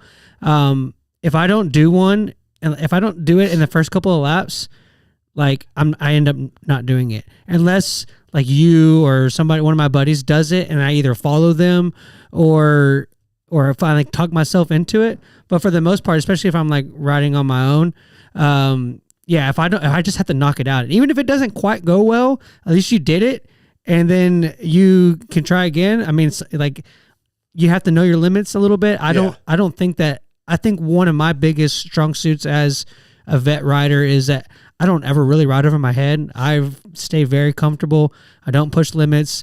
If I'm getting arm pump, I'll slow down or pull off and come back. I don't feel like, I don't let my pride get in the way, especially since I'm not really making any money doing it or anything. So I think not really making any money. Yeah, not making money at all. Spending money hand over fist for it. So I look at it that way. But the question that he asked about, do other sports have that? So I do play golf, and I actually went to the driving range before the show today, and the mental thing is definitely a part of that too. Like, with that, there's so many like little quick thoughts of how it happens in such an instance where, like, it's all in a little swing, and, like, sometimes I'll be feeling like in my swing thoughts will be really positive, like, I feel really good, I feel solid, and then the shot turns into complete crap. Yeah. And then sometimes you're still muted. Sometimes good call. I have, like, the worst thoughts, like, you suck, you suck, and then I end up hitting one really good. So, like, that definitely plays in other things, but as far as, like, the mentality when it comes to doing a jump or not, you just follow somebody, figure out what like works for you, and just commit to it. And then, like, because the one thing that I do experience a lot when it comes to stuff is, like, a daunting jump will stop me from doing it for a while, and then I end up finally doing it, and I'm like, I should have been doing this for 2 years. Yeah, like yeah. it's Oh, not yeah. that hard, you know. Like That's how I felt like the triple at Yeah. Johnsonville. it's. But then the other side to it is like if I hit a bad shot in golf, well, it's just a bad shot. I go maybe lose a $3 ball. If I There's not a chance you're gonna break your neck. yeah, if I hit a bad jump and don't do it right, then that hospital bill is not a lot more than $3. Yeah. So I have to answer kind of quick before you get Cade on. But yeah, I think Hubbard MX is very accurate. Mental plays this part, like you said, on am I going to even do this thing, right? Am I going because of I'm scared or nervous or whatever? It's mentally messes with your head. But then also once you choose to do something like that, sorry, I'm trying to get Cade on. Once you make the decision to do something and it actually goes well, the way you feel afterwards is so freaking incredible. That's another good point too, though. Like I think when I choose to do a jump or a section or not, it's like if I'm not jumping it, how bad is it? Does it really suck to roll it? Yeah. Like if it really sucks and I'm either losing a lot of time or it's like uncomfortable to roll it, then I just go ahead and jump it. But if it's a triple that I can double it and scrub roll and it's not that much faster, then what's the like assess the risk. Like what's the risk versus reward on it? I think that's what I think about most and the mentality part of it. Yeah, but it's such a good feeling once you do something like that. Like this weekend, the amount of time I spent there at club. Hang on, I'm trying to deal with. I have to FaceTime Cade, and it's not wanting to connect to the board. So I went to club with a couple things that I really wanted to do, because last time I was at club, I hurt myself. And I didn't jump over the anthill, and I didn't do the double step up afterwards. So those were like these check marks that I wanted to check off this weekend. But mentally, I'm like, okay, I can't get hurt again. I can't. That's not good for work. And there's a lot of people there. I don't want to embarrass myself, but like I had to do it. And also, I'd never really rode a 250F on a motocross track before, so I'm adjusting to that. So the mental side of getting over those hurdles is big, especially when you're an old slow guy. And then when you accomplish, like once I hit that step up and I did it, I was like, it feels so good. You feel like you can do anything. Yeah. And you can't. Yeah. Well, no, we'll get into that a little bit more. I think, all right. He hung up or something. So I don't know what he's going. Cade, got to answer the damn phone, Cade. So, go ahead and talk. I'm going to text him back. So another thing that's funny about that is like, I've ran into this before where I'll be going to like the same track and there's like a jump that that I'm not doing, or a section, or something I'm not doing, and then ride a couple of times, and then I finally pull the trigger on it, do it, have that, man, I should have been doing this the whole time. It's super easy. I wish I'd been doing this forever. And then like it ends up being like one of the funnest parts of the track. Yeah. And then you finally get it down, and then the next time you go out, they changed it. Oh yeah. Like, damn it. Yeah. All right, we got our next guest of the night on. He's going to be brought to you tonight by Guts Racing. Andy Gregg and the Guts Racing crew continue to provide the best seats and foam available. If you want the same seats used by Rockstar, Husqvarna, Hep Suzuki, and many more, then you need Guts Racing. They have numerous color possibilities, staple or Velcro installation options, wing seats, and the best foam in the business with the Phantom Ultralight Seat Foam. Don't forget they have the complete seats for the Talaria and Super 73 and covers for the Sur-Ron and Segway, and they strive to ship orders within 36 hours. So visit gutsracing.com. Use that code VITALMX to save today. Tonight, Guts Racing brings us from the Partzilla Blasters PRMX Racing Team, our friend Cade Clason. What's up, Cade? Dark, it's so nice of you to finally get me on. I remember months ago you asked me if I could go on, and I couldn't because I was flying, and you were like, you can come on next week, and then you started ghosting my text messages. So it's really nice that I've worked hard enough to get back on the Pony Pod. Cade, I have never ghosted your text. Now, I did legitimately forget I was supposed to have you on and didn't call you. You're lying when you said I ghosted your text. He cool-sided you? He cool-sided me. Oh, dude, I like that. Cool-sided. Yeah. Well, Cade, so you said you were when I was trying to call you a minute ago, you were on hold we're talking about the mental side of the sport, and it's based off a forum question or a forum topic that a vet rider put up about overcoming like a section that he'd wanted to do for years, was scared of, and he finally did it, and how good that feels, and just how mental our sport is. At your level, do you have situations like that where you're like, oh, I want to do this 3 in, or I want to do this quad, and you got to kind of build yourself up. And once you do it, it's like, oh, that was actually pretty easy.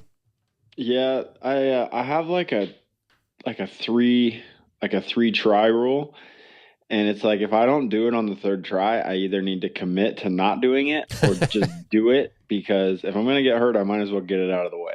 Yeah. Yeah. So it's like I know I'm good enough to do all these things, and sometimes it's just like breaking it down to doing the setup properly. But I wouldn't say there's a lot of things that like I'm scared to do.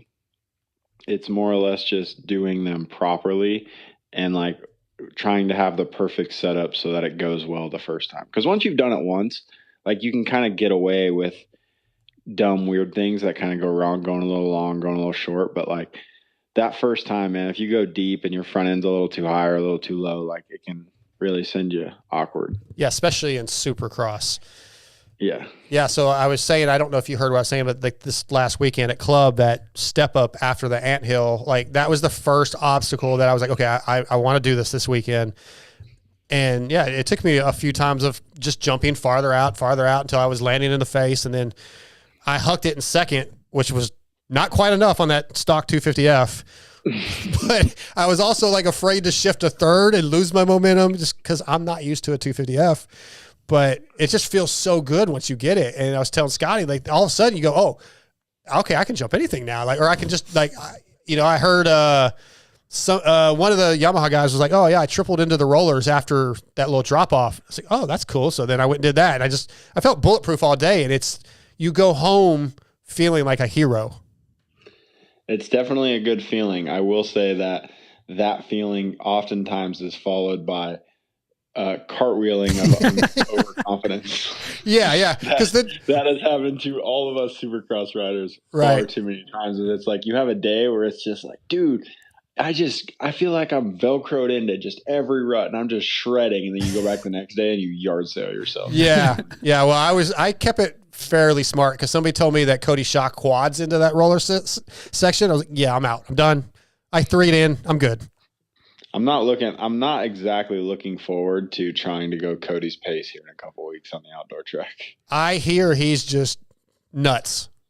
I heard he's flying. Yeah. What about, so you're not riding any outdoors at all right now? I haven't gotten suspension yet, but okay. I'll be out there. I'll be out there in probably the next 2 weeks or something. The one thing I wish I had done on that front track is before you hit the anthill, you come out of that right, and there's like you could double out of that. Double the two little, is like a flyaway single and then a roller way. Yes. I saw Brandon Haas doing it Friday, and then I was jumping into the face of it, and I think I could have done it if I really committed. I thought you were going to do it in your GoPro. Yeah, I was close, right? That was the closest I came where I just landed on it. Brandon Haas wins the Reddis, dude. Yeah, I know. How fun is it to watch Brandon ride though at club? He's so good. Yeah, it's impressive. He's just has that dirt dialed. Like I did a moto with him last summer, and he sat right on my wheel the whole moto. He's good, man. He's good. Yeah. All right, let's get into you a little bit. We got to have we got Kade Johnson coming up a little bit, who's out there at club too. So I want to get to you and. How does it? What are you the other day, I didn't know who he was, and I didn't realize he was the kid who just won Futures. Yeah, and we were like splitting our Supercross group into two groups, and I didn't know who the kid was, and they said Cade twice, and I'm like, Brandon, I can't ride in both groups. And he's like, no, Caden, and I'm like, who the hell is Caden? And then he's like sitting right behind me, and then I was like, oh, what's up, dude? And then I later realized that he's the kid who won the Futures class that weekend, and I was just like, wow, I'm such an idiot. Yeah, he's from like right down the road from where we live. He's 30 minutes from us. And then there's another one that's coming up. There's Cade and Caden. You're talking about Caden. Well, there's Caden Braswell, but then Caden Dudney. Caden Dudney from here too. Yeah, yeah, I knew him. Yeah. But anyway, so you made it back after a broken arm. This is your first race back since Tampa. Obviously, you didn't make the main event, but how did you feel? Did you feel good throughout the day? Were you glad you came back? Do you feel like it was the right time to come back? Yeah, I think it was the right time. I felt pretty good. I think the whole day was a little rushed for me. Just like the two shortened practices, no press day. It was just like everything was just happening so fast, and we were all just jammed in the rig because it was pouring down rain and it was cold. It was just a weird day. But my speed was good. Like I was 18th after the first one, 20th after the second one. So like, it's not like I was super far off. And then in the heat race, I was in 10th. I was behind Mitchell, I think. And I just jumped onto the tough blocks, trying to do a triple I hadn't gotten to do yet in the day. Mm-hmm. And I needed to do it, and it was fine. I just kind of got a little crossed up in one of those soft pockets and sent me over to the blocks, and Chiz and Moran's and somebody else passed me. And I was just like, well, shoot, now I gotta, move my way forward. And I think I got 12th or something. I don't know what I got in the heat race, but then I got a good gate pick for the LCQ, and I got a really good start. And I came out of the turn like third or fourth, and Chiz decided to hang a left, and his foot went into my front wheel going up the face of the double that Dax crashed on. So like the 3-footer over the 5-footer. And it locked my front wheel up, and I crashed into the 5-footer right off the start. And I honestly, like, all the boys were texting me because we were all mind blown that nobody hit me. It was funny because my team manager had a front row seat for it, and he's like, dude, you went full fetal before you even hit the ground, and then you just locked up like a turtle. You didn't even move for like 5 seconds. Yeah. And it's true. I don't think I've ever done that before, but like I hit the ground and I felt me like grab my knees and just like get into a ball because I knew I was about to just get ran over by everybody. Yeah. Fetal position. Somehow nobody hit me. That's good. Yeah. All you needed was to go back to your first race and get hurt again. Yeah, exactly. So, Yeah. but yeah, not ideal. Could have been better, but it is what it is. But then I actually stayed up there, and I had a school with the Moto Academy yesterday. Oh, cool. So I had a big school with them, and that's the other reason I really wanted to come back for Philly, because I was going to Philly either way. So like that was the goal. And I actually had my 8-week checkup today at my doctor, and he's like, yeah, I mean, you can definitely still see the crack in your arm, but I mean, you're good to, start getting back to some activities. And I'm like, bro, I've been riding for 2.5 weeks. Like, Oops.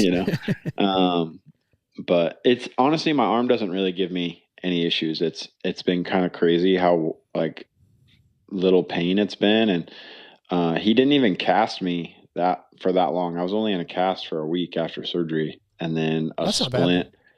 Yeah, and then I was in a splint, and then he was like, yeah, you can take it off whenever you want. And to be honest, the only time I wore the splint was when I was changing brakes on the car or building the greenhouse or doing things around the house, just because I didn't want to like hurt it. Yeah. But I almost never had it on. And I think that's kind of why I got my mobility back so fast, and it got strong enough to get on the bike. Let's go back to preseason. How did you feel preseason wise with prep? Did you feel like, hey, I'm ready to go, this is my year? I felt really good in December. Like my 20s were really strong. I felt confident speed wise, and even like A1 wasn't great. San Diego was actually even worse riding wise. I just rode bad. I had a huge crash in San Diego that really kind of, I think, set me back. But then A2, I finally like started riding like I was on the practice days. Like I'd go to the practice track with Hunter and Mitchell, and I was honestly like probably going the fastest I maybe ever have, riding really well. The boys and I worked really hard with suspension, and I felt fit. And then, Phoenix, A2 went pretty good. I rode bad in the main just with the rain and stuff, but then Phoenix, was just kind of god awful. It was a terrible day all the way around. I did a whole lot of breaking motorcycles and stuff, and it just kind of sucked. And I rode the main, but I wouldn't even consider it racing at that point.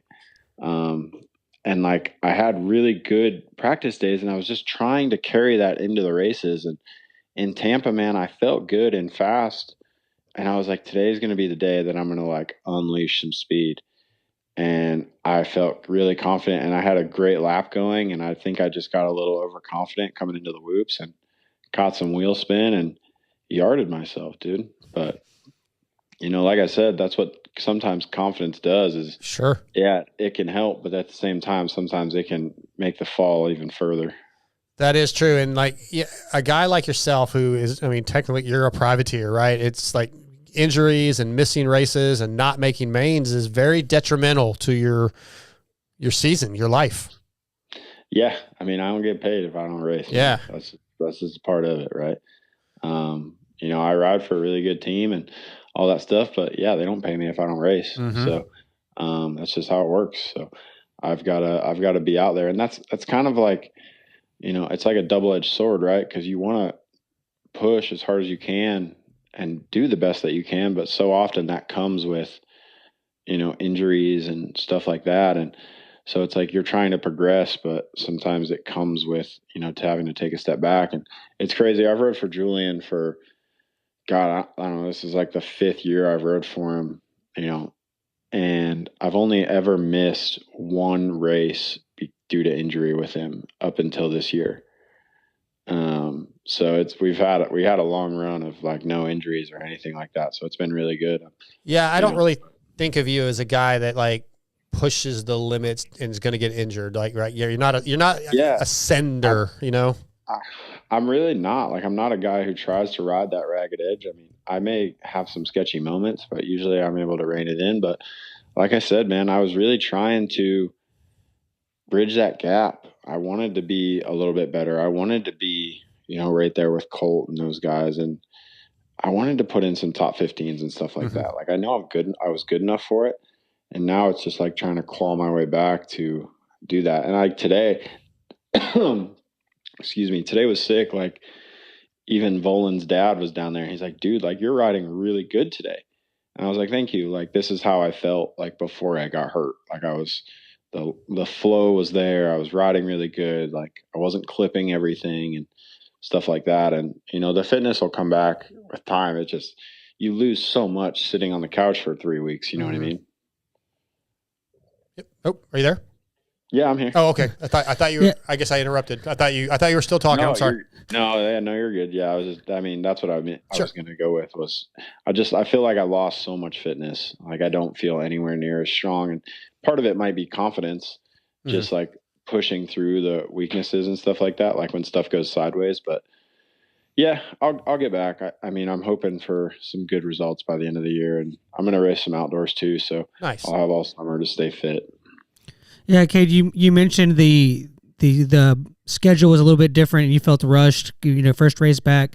It's a pretty big ask to go to a water affected event as your first race coming back to the series.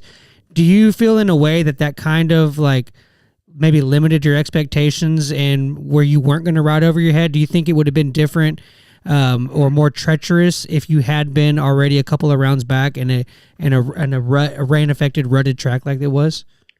Yeah, I mean, that track, to be honest, was like my worst nightmare with the injury coming in, because the only thing that really hurt because like I broke my arm, but my wrist is what bothers me when I ride, just like a little bit of swelling in my wrist.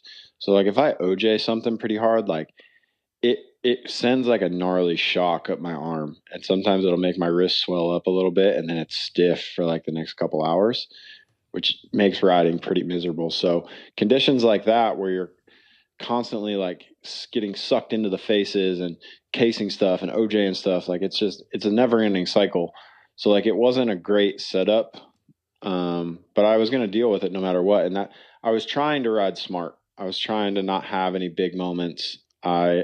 On a normal day, I do that 353 after the whoops. I do that in first practice. Like I was like, why am I not jumping this? And I'm like, no, I don't want to case it and endo into the berm. I don't want to OJ it into the berm. Like I didn't jump that quad in the rhythm section. Like why? Like I jump table over twos all the time, but it's like, I didn't want to put myself in a position to re-injure my arm or do something stupid. And like, I'm getting more confidence every day I get back on the bike. So it's like this weekend, like with a dry track, I'm going to be really pumped and really happy to get after it. But you know, I definitely was a little weary of like making big mistakes this weekend. Yeah. Well, that makes sense. I mean, yeah, you're just getting back and you can't afford to be out. So that makes tons of sense. Before we proceed, I want Todd Headley from Metal Hall of Fame to tell you hi. Just want to. Oh, I love that guy. I do too. I just want to make sure I said it before I forgot. I want to ask you this, and Cade Clason Night brought to you by Guts Racing, Vital Mex, save 20%. What does a guy like yourself, and I hope this doesn't sound offensive, I don't think it will be, to get to the next, I feel like a Benny Bloss is the next level, or you tell me if I'm off, but what do you need to get to that next step? To be honest, man, there's days where like I am that step, if that makes sense. It's just like, dude, if I went to the practice track with Benny, we'd go the same speed. Okay. Like we would just do the same thing. It's just applying it on a racetrack on race day and riding a main event with that confidence that I know I can do it.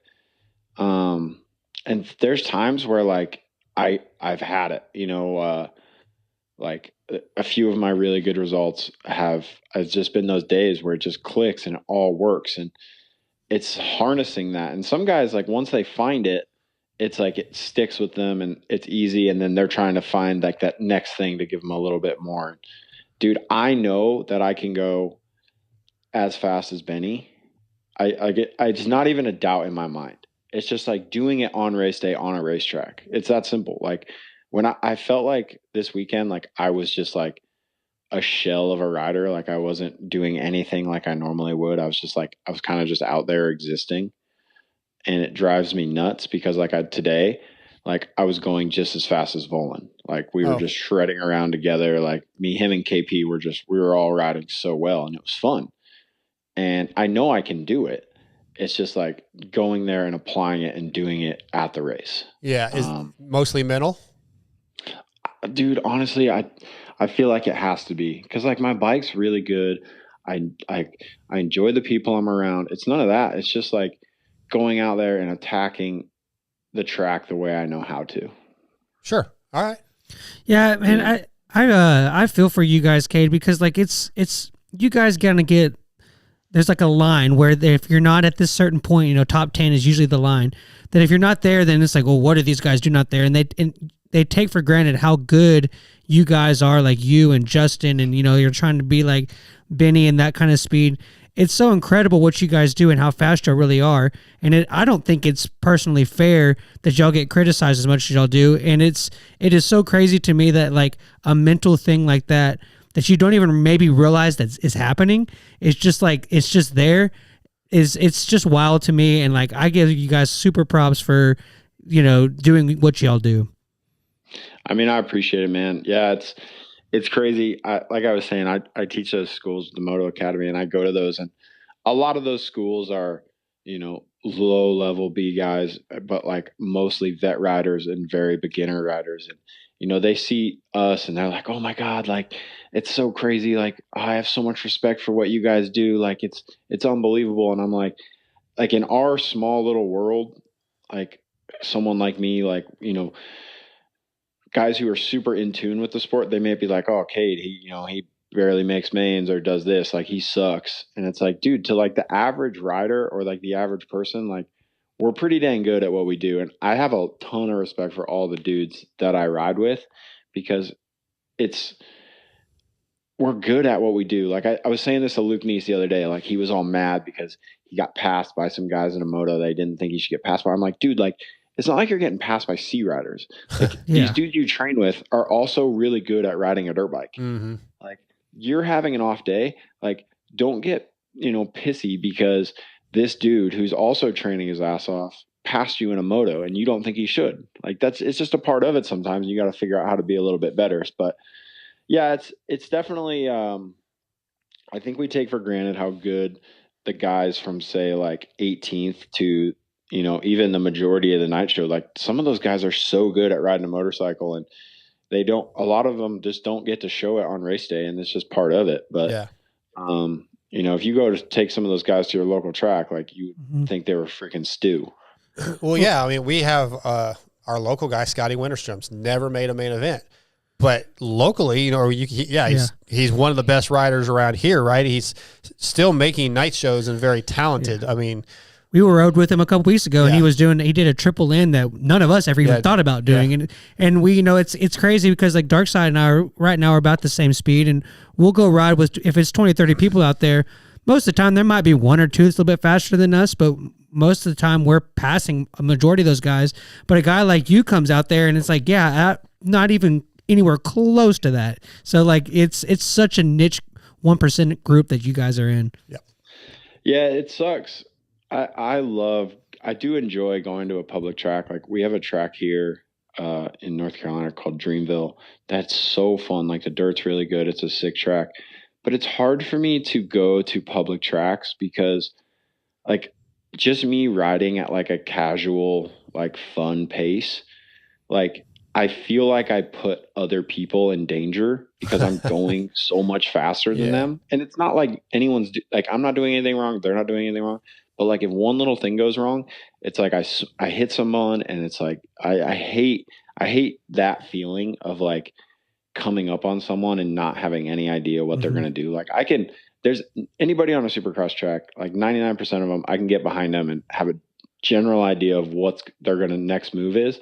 But that's not the case on a public track. And I hate it and I love it at the same time because I love going and riding with people that I just, enjoy being around.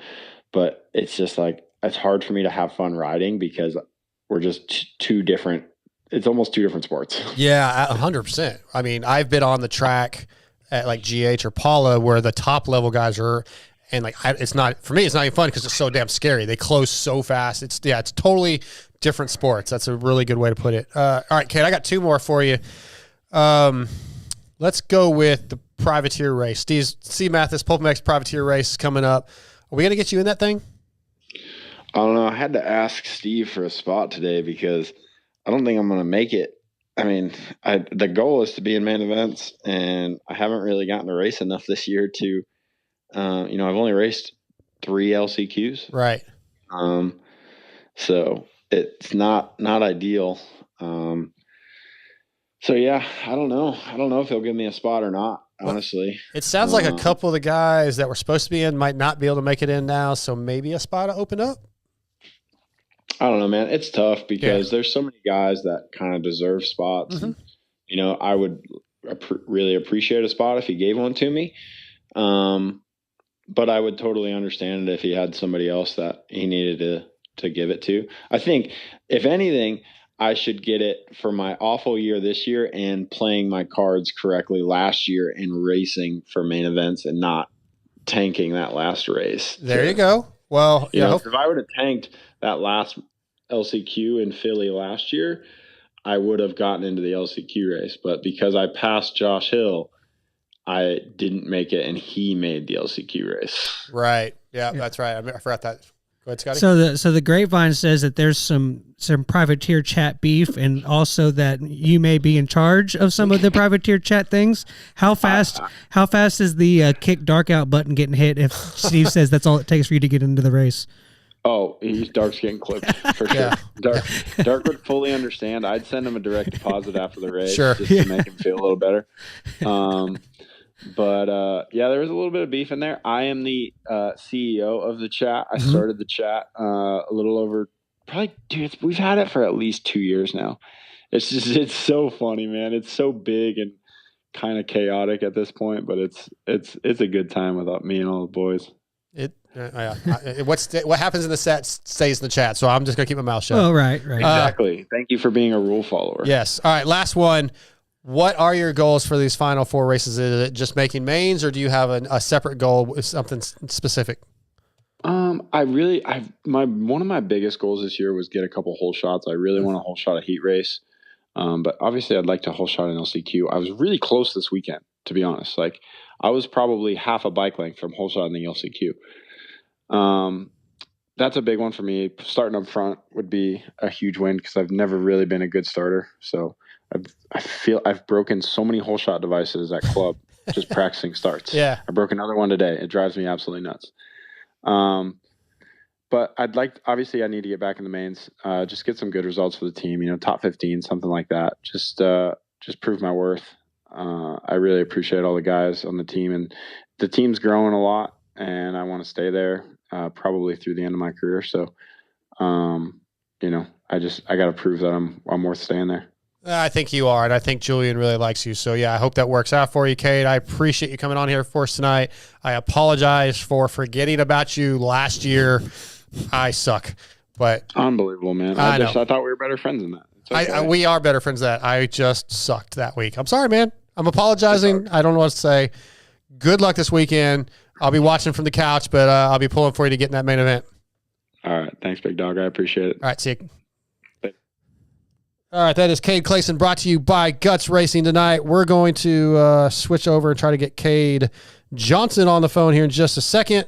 I did Cade, man, and he's a good guy, and he's one of those guys that I believe is talented enough. He should be in the main. Just to, he's a back marker in the main, but should be making mains almost every week. Like he's definitely he's not a guy that should be finishing 8th in the LCQ. Then why are you cool-siding him, man? Dude, it was an accident. I don't know what else to say. I told him I told him he could come on the show, and then I freaking forgot. I can grab you some tissues. I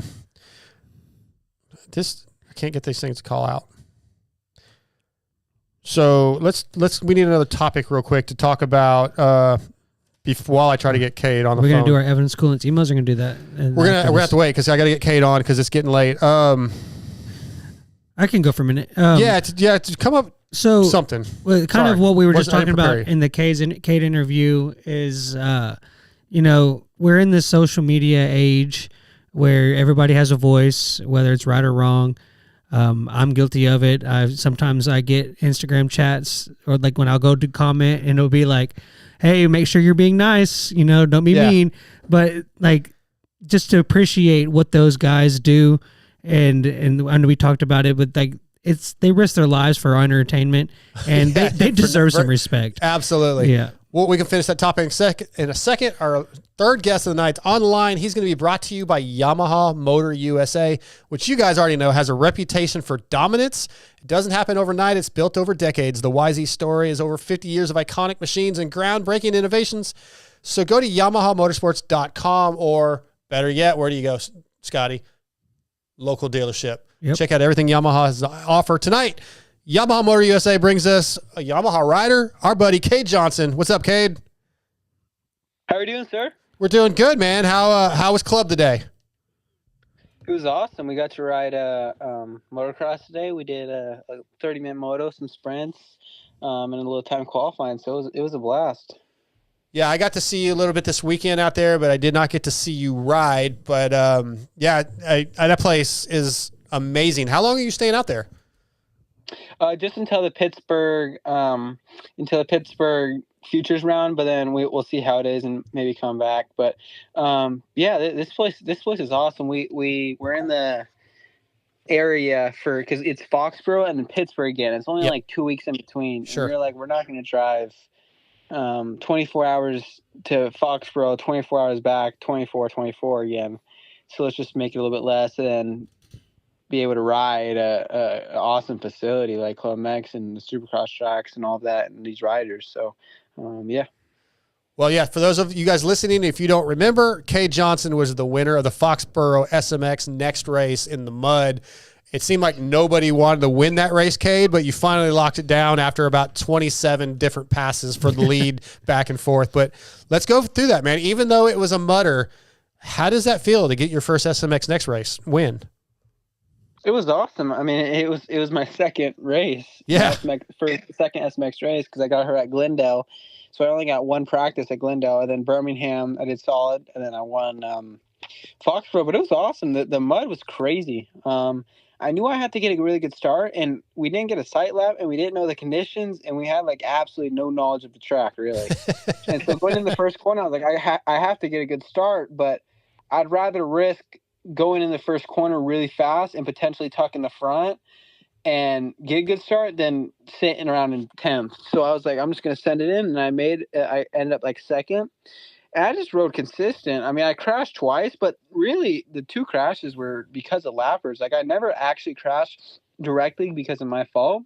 And I was pretty proud of that because of how rough the track was and brutal. But man, it was an awesome race. Like it was fun. It was muddy. We had a lot of cleaning up to do after that. Yeah, but, yeah, it was fun. Yeah, it was a little bit like AP's win in the 450 main, where it's just like you got to ride smart, steady, don't try to override the bike. It was just a very smart ride. Yeah, for sure. Like on the first lap, I was already adjusting my clutch, trying to be as strategic as I could. Towards the end, like literally, I ran out of. I was running like 7 tear-offs on top of the roll-offs, just so I can, for the first few ones, I can get a fully clean vision. But like I ran out of tear-offs completely just because of the lappers. So yeah, it was tricky just because of how crazy it was, but I think I managed it pretty well. And but like some of the jumps, like there was so many people down, like from the lappers. Yeah. Like I would literally roll up on the jump, and I would sit there. Like there was one clip of the cross flag. I rolled up and I literally just sat there so I can investigate. Because like if you go down in the mud, it's gonna be like a minute at least. Because if that doesn't compound to another crash or your gloves getting muddy or whatever. So I was just like taking 2 or 3 seconds every section just to plan it out. So I could have been, let's just say 10, 15 seconds a lot faster, but I might have crashed 2 or 3 more times. So I was trying to be as strategic as I could. Awesome. Cade, you've got a lot of accolades in your favor, a lot of Loretta titles and other championships. How do you rank this one compared to either maybe your first or your first big bike one, or where do you stack this SMX Next win into some of your other accomplishments? I would say it was probably about as big as Loretta's. I was as happy and as excited as I was for the first time I won Loretta's. So I would say it's like right up there. There. I don't think there's a single race win that I was more excited for. There might have been like races, so like if I won every moto videos or something like that, it'd be kind of similar. But there wasn't a single race win that was as exciting as that one. Yeah, that's awesome. Yeah, I believe you have 2 Loretta's titles and a total of 71 AMA national championships. Is that right? Yes, sir. So obviously very good motocross rider, but how much supercross practice and experience did you have heading into Glendale? Not much. I didn't think so. Like, yeah, because most of the kids rode it a year before. Like if you looked at like, let's just say the top 7 or 8, like there was maybe one other kid, I think, that was like, especially at like Birmingham, that didn't race it the year before. Like, so I barely got it on it. I said something at the press conference and I realized I was wrong later. I did ride it in 2024, like in like the fall, but I rode it like once or twice, and it was like, or I rode it a little bit more than that, but it was like very tamed down track. So I didn't actually ride full size stuff until 2025. And then I wasn't fully on Supercross either. So it wasn't like the Club X program where it was like 3 months before the season even started, or however many, 2 months before the season even started, they were doing an off-season program, and they were building up the whoops, and they got to ride all that. Like I didn't get that luxury. So it wasn't until like we're making big leaps and bounds now that I'm getting to ride all these tracks and have all these luxuries. So I'm pretty happy with my progress. Yeah, I'm pretty sure I asked you that question at the press conference because I said, like, I don't think Swan has a supercross track that I'm aware of, which is where you train most of the time. And that's a big transition, right? Going from racing motocross to supercross and then almost instantly being in a night show environment. It's not like yeah, if you had time to, like you say, at Club MX to ride some supercross for a few weeks, that's one thing. But going straight to almost a professional supercross race and learning on the fly, that's a big ask. Yeah, for sure. I mean, I got to ride a little bit of other tracks in Texas, but yeah, like I said, it was difficult. And like Glendale, especially, mainly because the rhythms were so fast and it wasn't really like a normal supercross track. I was struggling a little bit, but like everywhere I was struggling a good amount. Like I just didn't feel very good. I took me like 3 or 4 laps to even hit like the finish line of the triples. So Birmingham was a huge step forward. Like my result wasn't necessarily great, but I had a great ride, and I in practice, I was at the first practice, I was P2. So it was like, it was awesome. Like at Birmingham, cause I was just getting used to the track. I felt comfortable on the track. And then Foxborough, obviously it was a complete mutter, and I was able to out survive everyone to get the win. Yeah, I was keeping an eye on you in Birmingham. That was one of the races I was at. I came down and said hi to you, but I was keeping an eye on you, and it was pretty impressive how much you'd improved in a short amount of time. Yeah, I'm super excited and proud of the improvements. Even with motocross, like I rode motocross for so long, but even here, like I got on the track and I've already the motocross track here at Club because I rode 2 days because we shipped out the Supercross suspension. Mm-hmm. But we rode 2 days and I was already like 3 seconds faster than I was the first day, and so I'm already knocking at the door of some of the top Club MX riders, which is really nice. And it's just awesome because it's like normally in Texas you don't really see, like, you hit a section, you're like, oh, that's about as fast as I think I can hit it. Or maybe you could do that, but I'm not sure. But once you're here, like, it's like there's 10 people that will hit it or do it faster, which is such a luxury. But, absolutely. Yeah. Yes, sir. Cade, along with the training program, I know that for a long time you were a Rock River Yamaha amateur on the amateur team. I know that your program's changed a little bit. You're still on the Yamaha, so that's still Blue Crew. But what is your support program like with your team and everything? Not really much, to be honest. I train at Swan, so Swan's probably a title sponsor, but really not much like team wise. Like I have sponsors like Moose and Bell and Monster, but no necessarily team sponsors. So that's why we're going to try to keep the ball rolling into Pittsburgh, and eventually they'll come knocking, hopefully. So that's the plan. Yeah. I was going to say, I figured the phone might have been ringing a little bit more after the SMX Next win. Yeah, I was for sure talking to a few more people and shaking some more hands. There you go. The Phillies or Pittsburgh is going to be the big one, Scotty. I don't know if you remember, but it's whoever wins that is the champion. It's not based off the past results. It's a one and done kind of thing. So if Cade can go out there and top 5 and and back up that win, then that's going to be eye opening. And watching his improvements and listening to people talk about it, I do think you're capable. I mean, there's a lot of fast guys like Alex Federstoff. Honestly, is out there at Club is due a win, quite honestly. And there's some fast kids, but I think getting that win, I would assume, builds some confidence. And dry track in Pittsburgh it's going to be interesting. I can't wait to watch that thing. I want to talk about like the first time I met you. It doesn't feel like it was that long ago. Maybe it was, but it was at that Halloween race at what's the other track in Canton? South Central. South Central. He was on 65s, bro, or 85s maybe. And I know, it doesn't feel that long ago. Now he's like 12 feet tall. Yeah. Like you're huge, bro. Like, which is probably a good thing, right? For riding whoops, having long legs. But I feel like you had a growth spurt overnight. Yeah, I don't know how I grew so much because I was so small my entire little bike career. Like comparing to like other riders, like I was always really small. And then once everyone like hit puberty, like it took me another like 2 or 3 years. And like I'm not a huge like eater. I don't eat a ton of food. And so my dad was like, you're going to be really small and skinny if you don't start eating some food. And I was like, okay, but I think I'll be fine. And so I picked it up a little bit, but not a ton. But the next thing you know, I'm 6'1", and with huge legs, which is great. It's definitely boosted my my whoops, but especially for whenever I'm able to hit them really fast and just kind of go for it in the whoops. Yeah, I think it's going to be a benefit to you. You probably need to pack on some muscle, and that's going to come with maturity and stuff over time. But you're definitely built for some whoop speed. There's no doubt about that.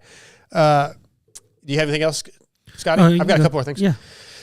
All right, so I want to look at my notes here, trying to decide what I want to go to next. Well, all right, let's do this then. We're talking about whoops and riding Supercross, and haven't done a lot of it. Where do you feel you need the most improvement with Supercross specifically? I would say just honestly, I mean, it's kind of a bland answer, but track time, because it's there's not like, I need to work on triples out of the corners or something like that. It's just like it's just going to a track and just feeling comfortable right away, which is important in Supercross because it's a brand new track that no one's ridden. But I wouldn't say pinpoint. You can't pinpoint like a thing, because I don't feel like I really have many weaknesses. It's just a few things where it's like, oh yeah, that probably half second there, or half second there if I was a little bit more comfortable, or it's just small things like that. There's no large things, which is quite nice. Yeah. But I mean, before I came to Club X, I would say jumping through whoops, but I've been getting better at jumping through whoops. Okay. Quite, because the whoops here are huge and they get chewed out, so you can't skim them past like the second session. So, but other than that, not much. What about jumping in general in Supercross? Sometimes, like, it's obviously it's a risky sport, and mentally you have to be confident enough to say, "Yeah, I'm going to try this 3 in, or I'm going to try this rhythm," and like that can be pretty scary, at least in my eyes. So, do you take very long to build up to doing a rhythm section? Does it take you a bit? Well, when I first started in my entire life in motocross, I was never a jumper, and so that's why I was proud of my result in the first practice at Birmingham, getting second, because I got all the jumps, not at just like a normal pace, like before anyone else did. But it's just time on the track. Cause like whenever I was at Glendale, like it was all the triples and all that. A lot of those jumps you can break down to like a scientific way of analyzing them. They're like in a normal triple is a certain size, and on my bike, it's if it's coming out of the corner in second gear wide open, pretty much. It could be like second gear 3/4. It matters how good you hit the corner, but I would have never known that and if I wasn't comfortable with the track, or Supercross. So, but you can, like, there in a certain rhythm section, there's like 3-footers, there's 5-footers, there's tabletops, and there's like certain gaps in between them. And so if you kind of just look at it like that and realize how to hit every single combination, like hitting a 3-footer over a 5-footer, a 5-footer over a 3-footer, just many, many times, eventually it's just like second nature to you. Because like if you watch the top pros, like they go out in the first practice and they're already tripling stuff in the first lap. Yeah. And they're just like, it's just second nature to them. So if I can get to that point pretty quickly, that'd be awesome. I'm glad you said those things, because I had heard from some people locally that are like, been around the amateur scene, and we're like, well, yeah, Cade might struggle because he's not much of a jumper, but I didn't want to say that because I didn't know if that was true. So I'm kind of glad you said that. So thanks for the honesty on that. Yeah. Go ahead, Scotty. Yeah. Go ahead, Cade. Yeah, I was originally not a jumper, but Yeah. to be honest, I've become more of a jumper, and I think maybe because I've gone older, I've hit puberty. I don't know, maybe because I always ran super soft suspension. I don't know what it is, but I've gone a little, and now that I've rode a lot of Supercross, it's transitioning to my motocross also. Like motocross, I'll hit jumps that I wouldn't have even thought about before, even. So, yeah, it's Supercross has been great for me. I dig it. All right, Scotty, sorry. Yeah, we get the fortunate pleasure to see you ride on some of our local races and stuff, because you're a local kid to us. So it's cool to have seen you. I think the first time I saw you ride, you were on like 65s or 85s. So to kind of watch you come through the amateur ranks, and you've had a lot of good rides and stuff, it's really cool. I think you were asking his strengths and stuff. I think the biggest thing Cade does well is his momentum, especially at a track like Swan. It's a very fast momentum-based track, and I think that some of the tangibles that Cade has with those things will pay off in the long run. And what do you look forward to this upcoming season? Some of the events that you want to do. Are we going to be A class? Are we going to start doing some events like the Pro Challenge that Swan has? What's the next future goals for you? So it's August now. I'm gonna do Pittsburgh, and then I'm gonna qualify for Loretta's, go to Loretta's, race Loretta's, and then after Loretta's, and then I'm also gonna do all the combines, futures again next year. So this year is just kind of a building year, and then futures again next year, and then probably Loretta's again. If we're doing really well and we want to go early, we'll go after futures next year. But probably Loretta's again, and then we'll go pro.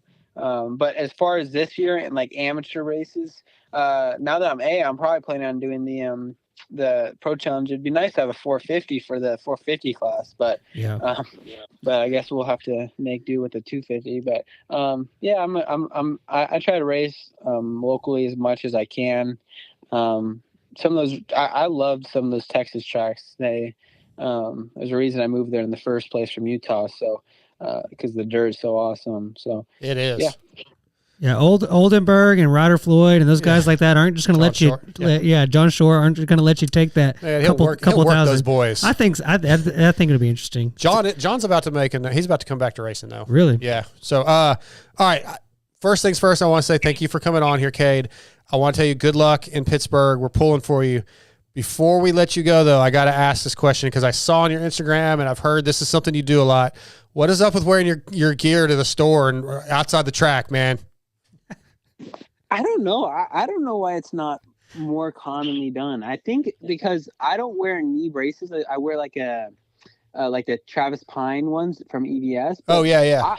I don't enjoy going to the track and having to gear up because then I'm stressed out about timing. Yeah, me too. And it's like I put on my socks and if it's really hot, then it's really hard to get my socks on. It's just I'd rather just wake up and just put my gear on like it's just my work clothes, like it's no big deal. The only thing that is unfortunate is like after I get done riding, sometimes I would prefer to get out if it was like a really muddy or sandy day. Yeah. But I don't mind having my gear on at all. And if it's convenient, it's convenient. I don't have to think about bringing after clothes or anything. So yeah, I don't mind it at all. That's pretty funny. Like when he said like it's like my work clothes, I was like, that's pretty smart. Yeah, Maybe I'll start doing that.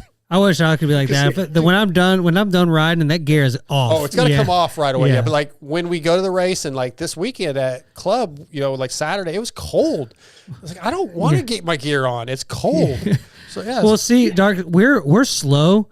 Yeah. So like we have to worry I don't know, about. man, I was ripping at club. We have to worry about like being cool because we can't back it up on the track.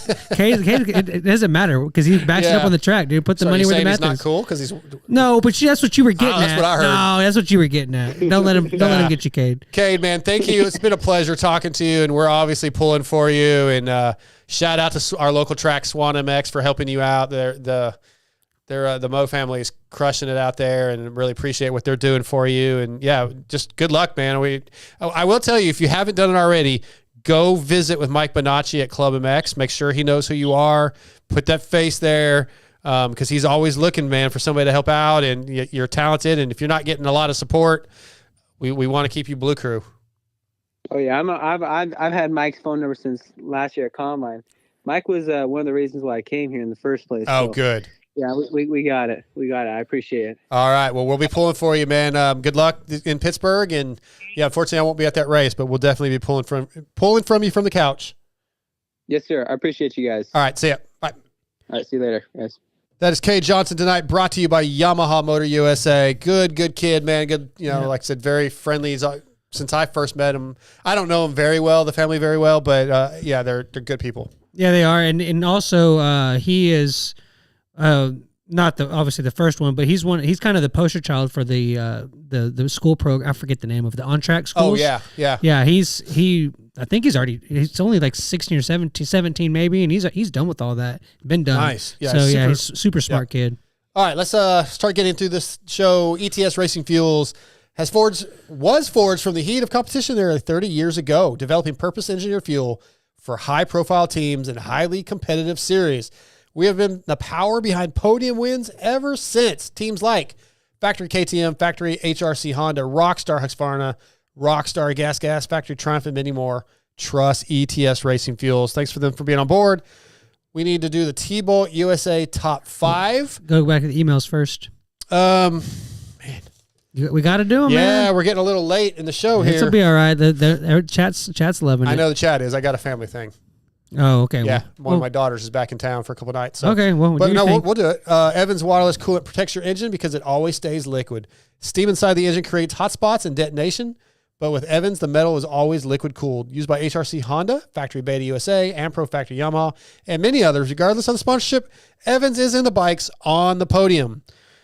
Because I had forgot about the emails, give me 2 seconds to pull this thing up. And let's see, which ones do we want to do? All right, here we go. Bathic. This is based off of an email, or I think a top 5 we did last week, maybe, or a couple weeks ago. He says, I don't have 5. TJ hit the nail on the head with remembering phone numbers. This was about what was better before cell phones. Remember that? Was that last week? That was last week. Yeah. I know the number from my childhood home and some of the numbers of my friends back in the 90s. I do not know my wife's cell phone number. That's pretty funny. The phone number for Pizza Hut on Meadowbrook and IH 820 in East Fort Worth, I still remember, 457-9991. In case you're in the area. Had to put the 817 area code for when that 10-digit dial and shit came out. He said, again, I don't know my wife's cell phone number. That seems like a problem. I shall endeavor to rectify that. Okay, so that's one of our emails. Appreciate that. Shane, okay. Philly Supercross was great. Cold, wet, cold. Look at my wife's face. Says it all. Got a potential topic if you have time. I can't stand when a team has a gear deal and every rider wears the same color combo. They can switch it up and spread out the gear colors. They have multiple gear combos, but when Star has 5 riders in the main rocking the same blue color combo, it's hard for my wife to know who is who. I can tell by style and other subtle things, but for her, she can hardly tell them apart. PC Kawasaki does it too. Well, It's kind of a 250 thing. yeah, well, it's even just a team thing, right? Like Yeah. it's like, well, that my 49ers are all wearing the same jersey. I can't tell who's who. Well, it's a team, but he's not wrong. Like I do Yeah. go, oh, that's that's Davies. Well, it is interesting, and I wonder if the other guys are like, let's say Star, for example, have the same opportunity that Deegan does, or if that's something that they worked out. Because I mean, he always does either he has a signature helmet with the red helmet where you kind of know it's him. Mm-hmm. Obviously, with being the SMX champion 2 years in a row, he has the different plate, which kind of helps differentiate him. But even in Arlington, when he wore the same kind of helmet, he had the white chest protector on outside. Yeah. Like, I wonder if yellow that's one just this something weekend, I it's something the other guys just don't do. But like, I like that he kind of adds his own little flair to it. Yeah. Yeah, and I think any of them could wear a chest protector if they wanted. Or the helmet. Can they do a colored helmet? Or So. I mean, I think. well, I mean, take Yeah, notes, guys. I don't think they're locked into helmet style or color. I think they could do different colors, custom. I could be wrong. I They guess don't. that'd be a good They question. really don't, though. But he is right. It's very difficult to tell them apart. All right, that's our emails for this week. All right, Not too moving bad, on. right? Yep. TBolt USA top 5. If you are a pit bike enthusiast and love shredding around on a CRF 110, KLX 110, or whatever you have, you need what, Scotty? TBolt USA top 5. .com. .com. Bookmarked on your web Sorry. browser. Yeah, you're good. I know you were doing Yeah, I'm something else. doing. TBolt okay. USA is a pit bike supply site that has everything you need for your pit bike, from BBR handlebars to D&M shocks, and even full bikes from YCF and Pitster Pro bikes. TBolt USA has it. They even have stuff for the Chinese bikes that are so difficult to find. You'll find pit bikes, engines, and parts at tboltusa.com. I want a pit bike now. Yeah, I do want one. I just want to buy. Yeah, I need to get. I need one. Yep. I want to trick one out and then have it to ride around in my backyard, so I can do my little figure 8 back there. Yeah. All right, TBolt USA top 5 this week. We're gonna do one that was suggested by a listener, and I didn't write down who it was. But what is a current, or who are 5 current 250 riders that we could see winning a 450 main in their future? Yeah. I could pick 5, but I don't believe there's 5 that could. Yeah, I'm kind of with you. Like, that's why I think this one was very important to like kind of go in order, because Okay. I'm kind of going of like least likely to most likely. Yeah. If you want me to go first, Yep. I have I'll let mine. you have at it. Because the body of work is so small, I have him in this spot. But I think that if it keeps continuing this way, he's going to very quickly move up this list. But at 5, I have Davies. I think it's kind of too early to tell, because guys have come out and had a hot rookie season, and then not a lot happened. So it's hard to tell because of the body of work. But I will put him on the list for now. 4 is RJ. He's moving up Okay. next. I think that RJ will be a top 5 podium guy in the upcoming years. But I think that he will get a win at some point. Maybe I see him being very similar to like kind of like a Plessinger situation. Maybe not quite that fast, but around there. Okay. And then I have a tie for 3 because I couldn't choose either one in this third spot. I have Hymas and Hammaker. All right. They're young enough, and they've showed some very high ceiling speed. And I think that if they continue to get better in the 250 career, that they'll make that move into the 450s. And the next is Kitchen.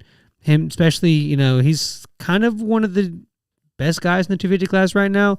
Obviously, all the fortune hasn't gone his way and injuries and that kind of thing. But I think that because of his riding style and that the fact that he's a little bit taller and lankier, thinking when he gets on the 450, he'll kind of take a next step. And then, I mean, big shocker alert, hot take, Deegan at 1. Okay. All right. It's a good list. You have some different ones than what I have. I'm going to go RJ1. At 1? Yeah. Yeah. I think he's a better 450 rider, and I can see him getting one done. Okay. But more likely than Deegs? I'm going Deegs too. Okay. But you still think RJ's more likely than Deegs? I mean, it's all theoretical. I don't know. Yeah, all right. That's All just right, where fair, I'm going. fair, Yeah, I fair. think RJ, I'd like to think RJ will calm down a little bit, not the RJ stuff so much on a 450. And he looked really good on the 450 when he raced one before. So I'm going RJ. Deegan, I still feel is a little bit of a struggle with Supercross with mistakes and stuff. And not that RJ doesn't make them too, but I'm putting Deegs second. Then I put Kitchen, Vial. And then I have like Faulkner and Pierce Brown. But Faulkner, this is 2 years ago, Faulkner, really. Yeah. I don't know what's going to happen with Faulkner now in the future. But I would have said up before this season, Faulkner should be able to win a 450 race, yes, in the future. So I'm just going to put him on my list. And then I had Pierce Brown. I think Pierce Brown, I've said, still has not reached his full potential. He's Right. a very skilled rider, very smooth. So, again, I'm not really sure that those guys could win a 450 race, but I had to pick 5, and those were my 5. Yep. So, yeah, I don't know. You could. Do we want? I kind of want to. I almost, out of sympathy, and I'm kind of surprised neither one of us had it. I almost put Shimoda in there, but Man, I'm just not on. I'm not there I with know, Shimoda yet. I know. Your choices of Hammaker what's and funny Highness is- to me are above Shimoda. yeah, well, I mean, it's why they were Yeah. on, but it's But then they didn't even make my list because I kind of put them all in this. yeah. Almost all those guys, Vial, Faulkner, Brown, like they're all kind of right there. Actually, Like, I would don't know, I would man. put Shimoda on this list before I put Vial. Okay. Maybe outdoors, such a smooth maybe rider. outdoors, but not a Supercross. Yeah. Well, yeah, maybe that might be fair. But Vial's just such a smooth, technical rider, and I think a 450 is going to be beneficial to him. Maybe not right away, but Yeah. 3-4 years from now. Okay, Barnet clutches, pick one. Barnet Dirt Digger clutch kits have 75 years of experience behind every kit. Engineered for maximum performance, Dirt Digger clutch kits feature friction materials formulated exclusively for Barnet. Get yours at barnetclutches.com and get 10% off with promo code VitalMX, all caps.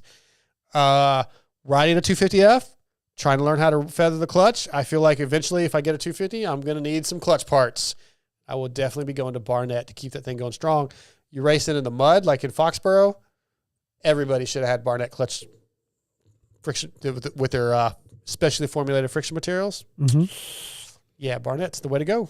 Hit them up, support the show, like and subscribe if you're watching on YouTube. MotoXpod@gmail.com if you want to send any questions, comments, or input to these topics. My pick one, because we didn't even really come up with one. I wrote one down right before showtime. I kind of want to save it until we have more people in here, but it was going to be Will Ferrell or Adam Sandler. Okay. So let's just kind of promote it for next week when either Okay. TJ or Chase is here. Start, We can build take a like case. you look at their movie history, right? I mean, like I wrote down just Elf, Anchorman, Step Brothers, Talladega Nights, Old School versus Billy Madison, Happy Gilmore, Wedding Singer, Big Daddy, etc. But then Elf you got to look at their other movies that maybe aren't so popular. And let's, like, if you had to take the one to the desert island, one of their collection, Yeah, what that's a would you good one. take? So that's going to be our Barnet clutches pick one for next week. Fair? Yeah, that's fair. If we want to just do one tonight, okay, you come to a dead end or you come to a T in a road. You're out in the middle of nowhere. Oh shit. You go right or left. That's it. Well, That's the question. Where am I trying to go? I don't know, man. Stole that. That's not trademarked yet. Oh yeah. You're lost, and you come to a T. I mean, that's so do you go right circumstantial. or left? So There's circumstantial. no circumstance. hold on. You don't know where you are. I'm probably taking a left. I'm going right. Yeah, It's right. because it's right. And if I take another two right, I get back. I'm left-handed, so I'll probably go left. No wonder that Well, answers. Oh, okay. Actually, it's kind of interesting, really, because I do certain things left and certain things right. Yeah. Nobody It- asked, Scotty. What? I didn't ask. All right. Cool. Moving on. Yeah, I'm taking a left. FXR picks Hanging a Lucy. for where we going next, Scotty? East Rutherford. Yes, we are. Yeah. We're not, but the series is. FXR is designed by racers for racers with industry-leading fit, finish, and performance. Progression is the name of the game with every new piece created. At FXR, we push our brand to the next level to provide you with the best products possible. Used by the Muck-Off, FXR, Club MX, Yamaha team, Mike Brown, Brock Tickle, Chris Kiefer, Benny Bloss, and many more. FXR has core motor roots, so visit fxrracing.com or go to your local dealership and see all that FXR has to offer. Okay, my picks for the podium. For East Rutherford, Cooper Webb wins, Chase Sexton second, Justin Cooper third. I think this is the same one I picked for weeks on end. Yeah. Actually, I picked Chase to win last week, but then none of us got all of them right. But that's my picks. What do you got? I'm going to take a king of wishful thinking pick a little bit. Okay. Sexton, AP, Ooh. Cooper, Webb. Wow. Okay. Turn that 12 into 7. All right. I like it. MotoXpod show at gmail.com. Send us your picks. We will come up with a prize if somebody can get the podium correct. Were we anywhere close last week? No. Let me go back. I looked earlier. So I went Chase, Sexton, Cooper Webb, Justin Cooper, which I guess is Yeah, close you were close. minus 1. But yeah, you were close. You went AP, Chase, Barsha. Yeah, I was off. Well, Barsha was looking all right for about a minute. And TJ said Chase, Barsha, Webb. Oh. So, like, to me, yeah. That was kind of a hot pick on his part. Was. Yeah, it was. Okay. I want to thank you. Yeah, I'm here. I want to thank our presenting sponsors, Yamaha I know Motor USA. I suck, but I'm just like all you can get. So I'm here. I want to thank our presenting sponsors, Yamaha Motor USA and Race Tech. I want to thank X-Brand Goggles, Evans Coolant, Guts Racing, TBolt USA, Barnet Clutches, ETS Racing Fuels, FXR, ProX. I want to thank Nate Thrasher, Cade Clason, Kade Johnson. I want to thank our listeners and our viewers for liking and subscribing, listening, supporting the show. We appreciate you guys. Other than that, though, we're out of here. We'll be back next week, and maybe TJ will be here, maybe Chase will be here, maybe not. We don't know.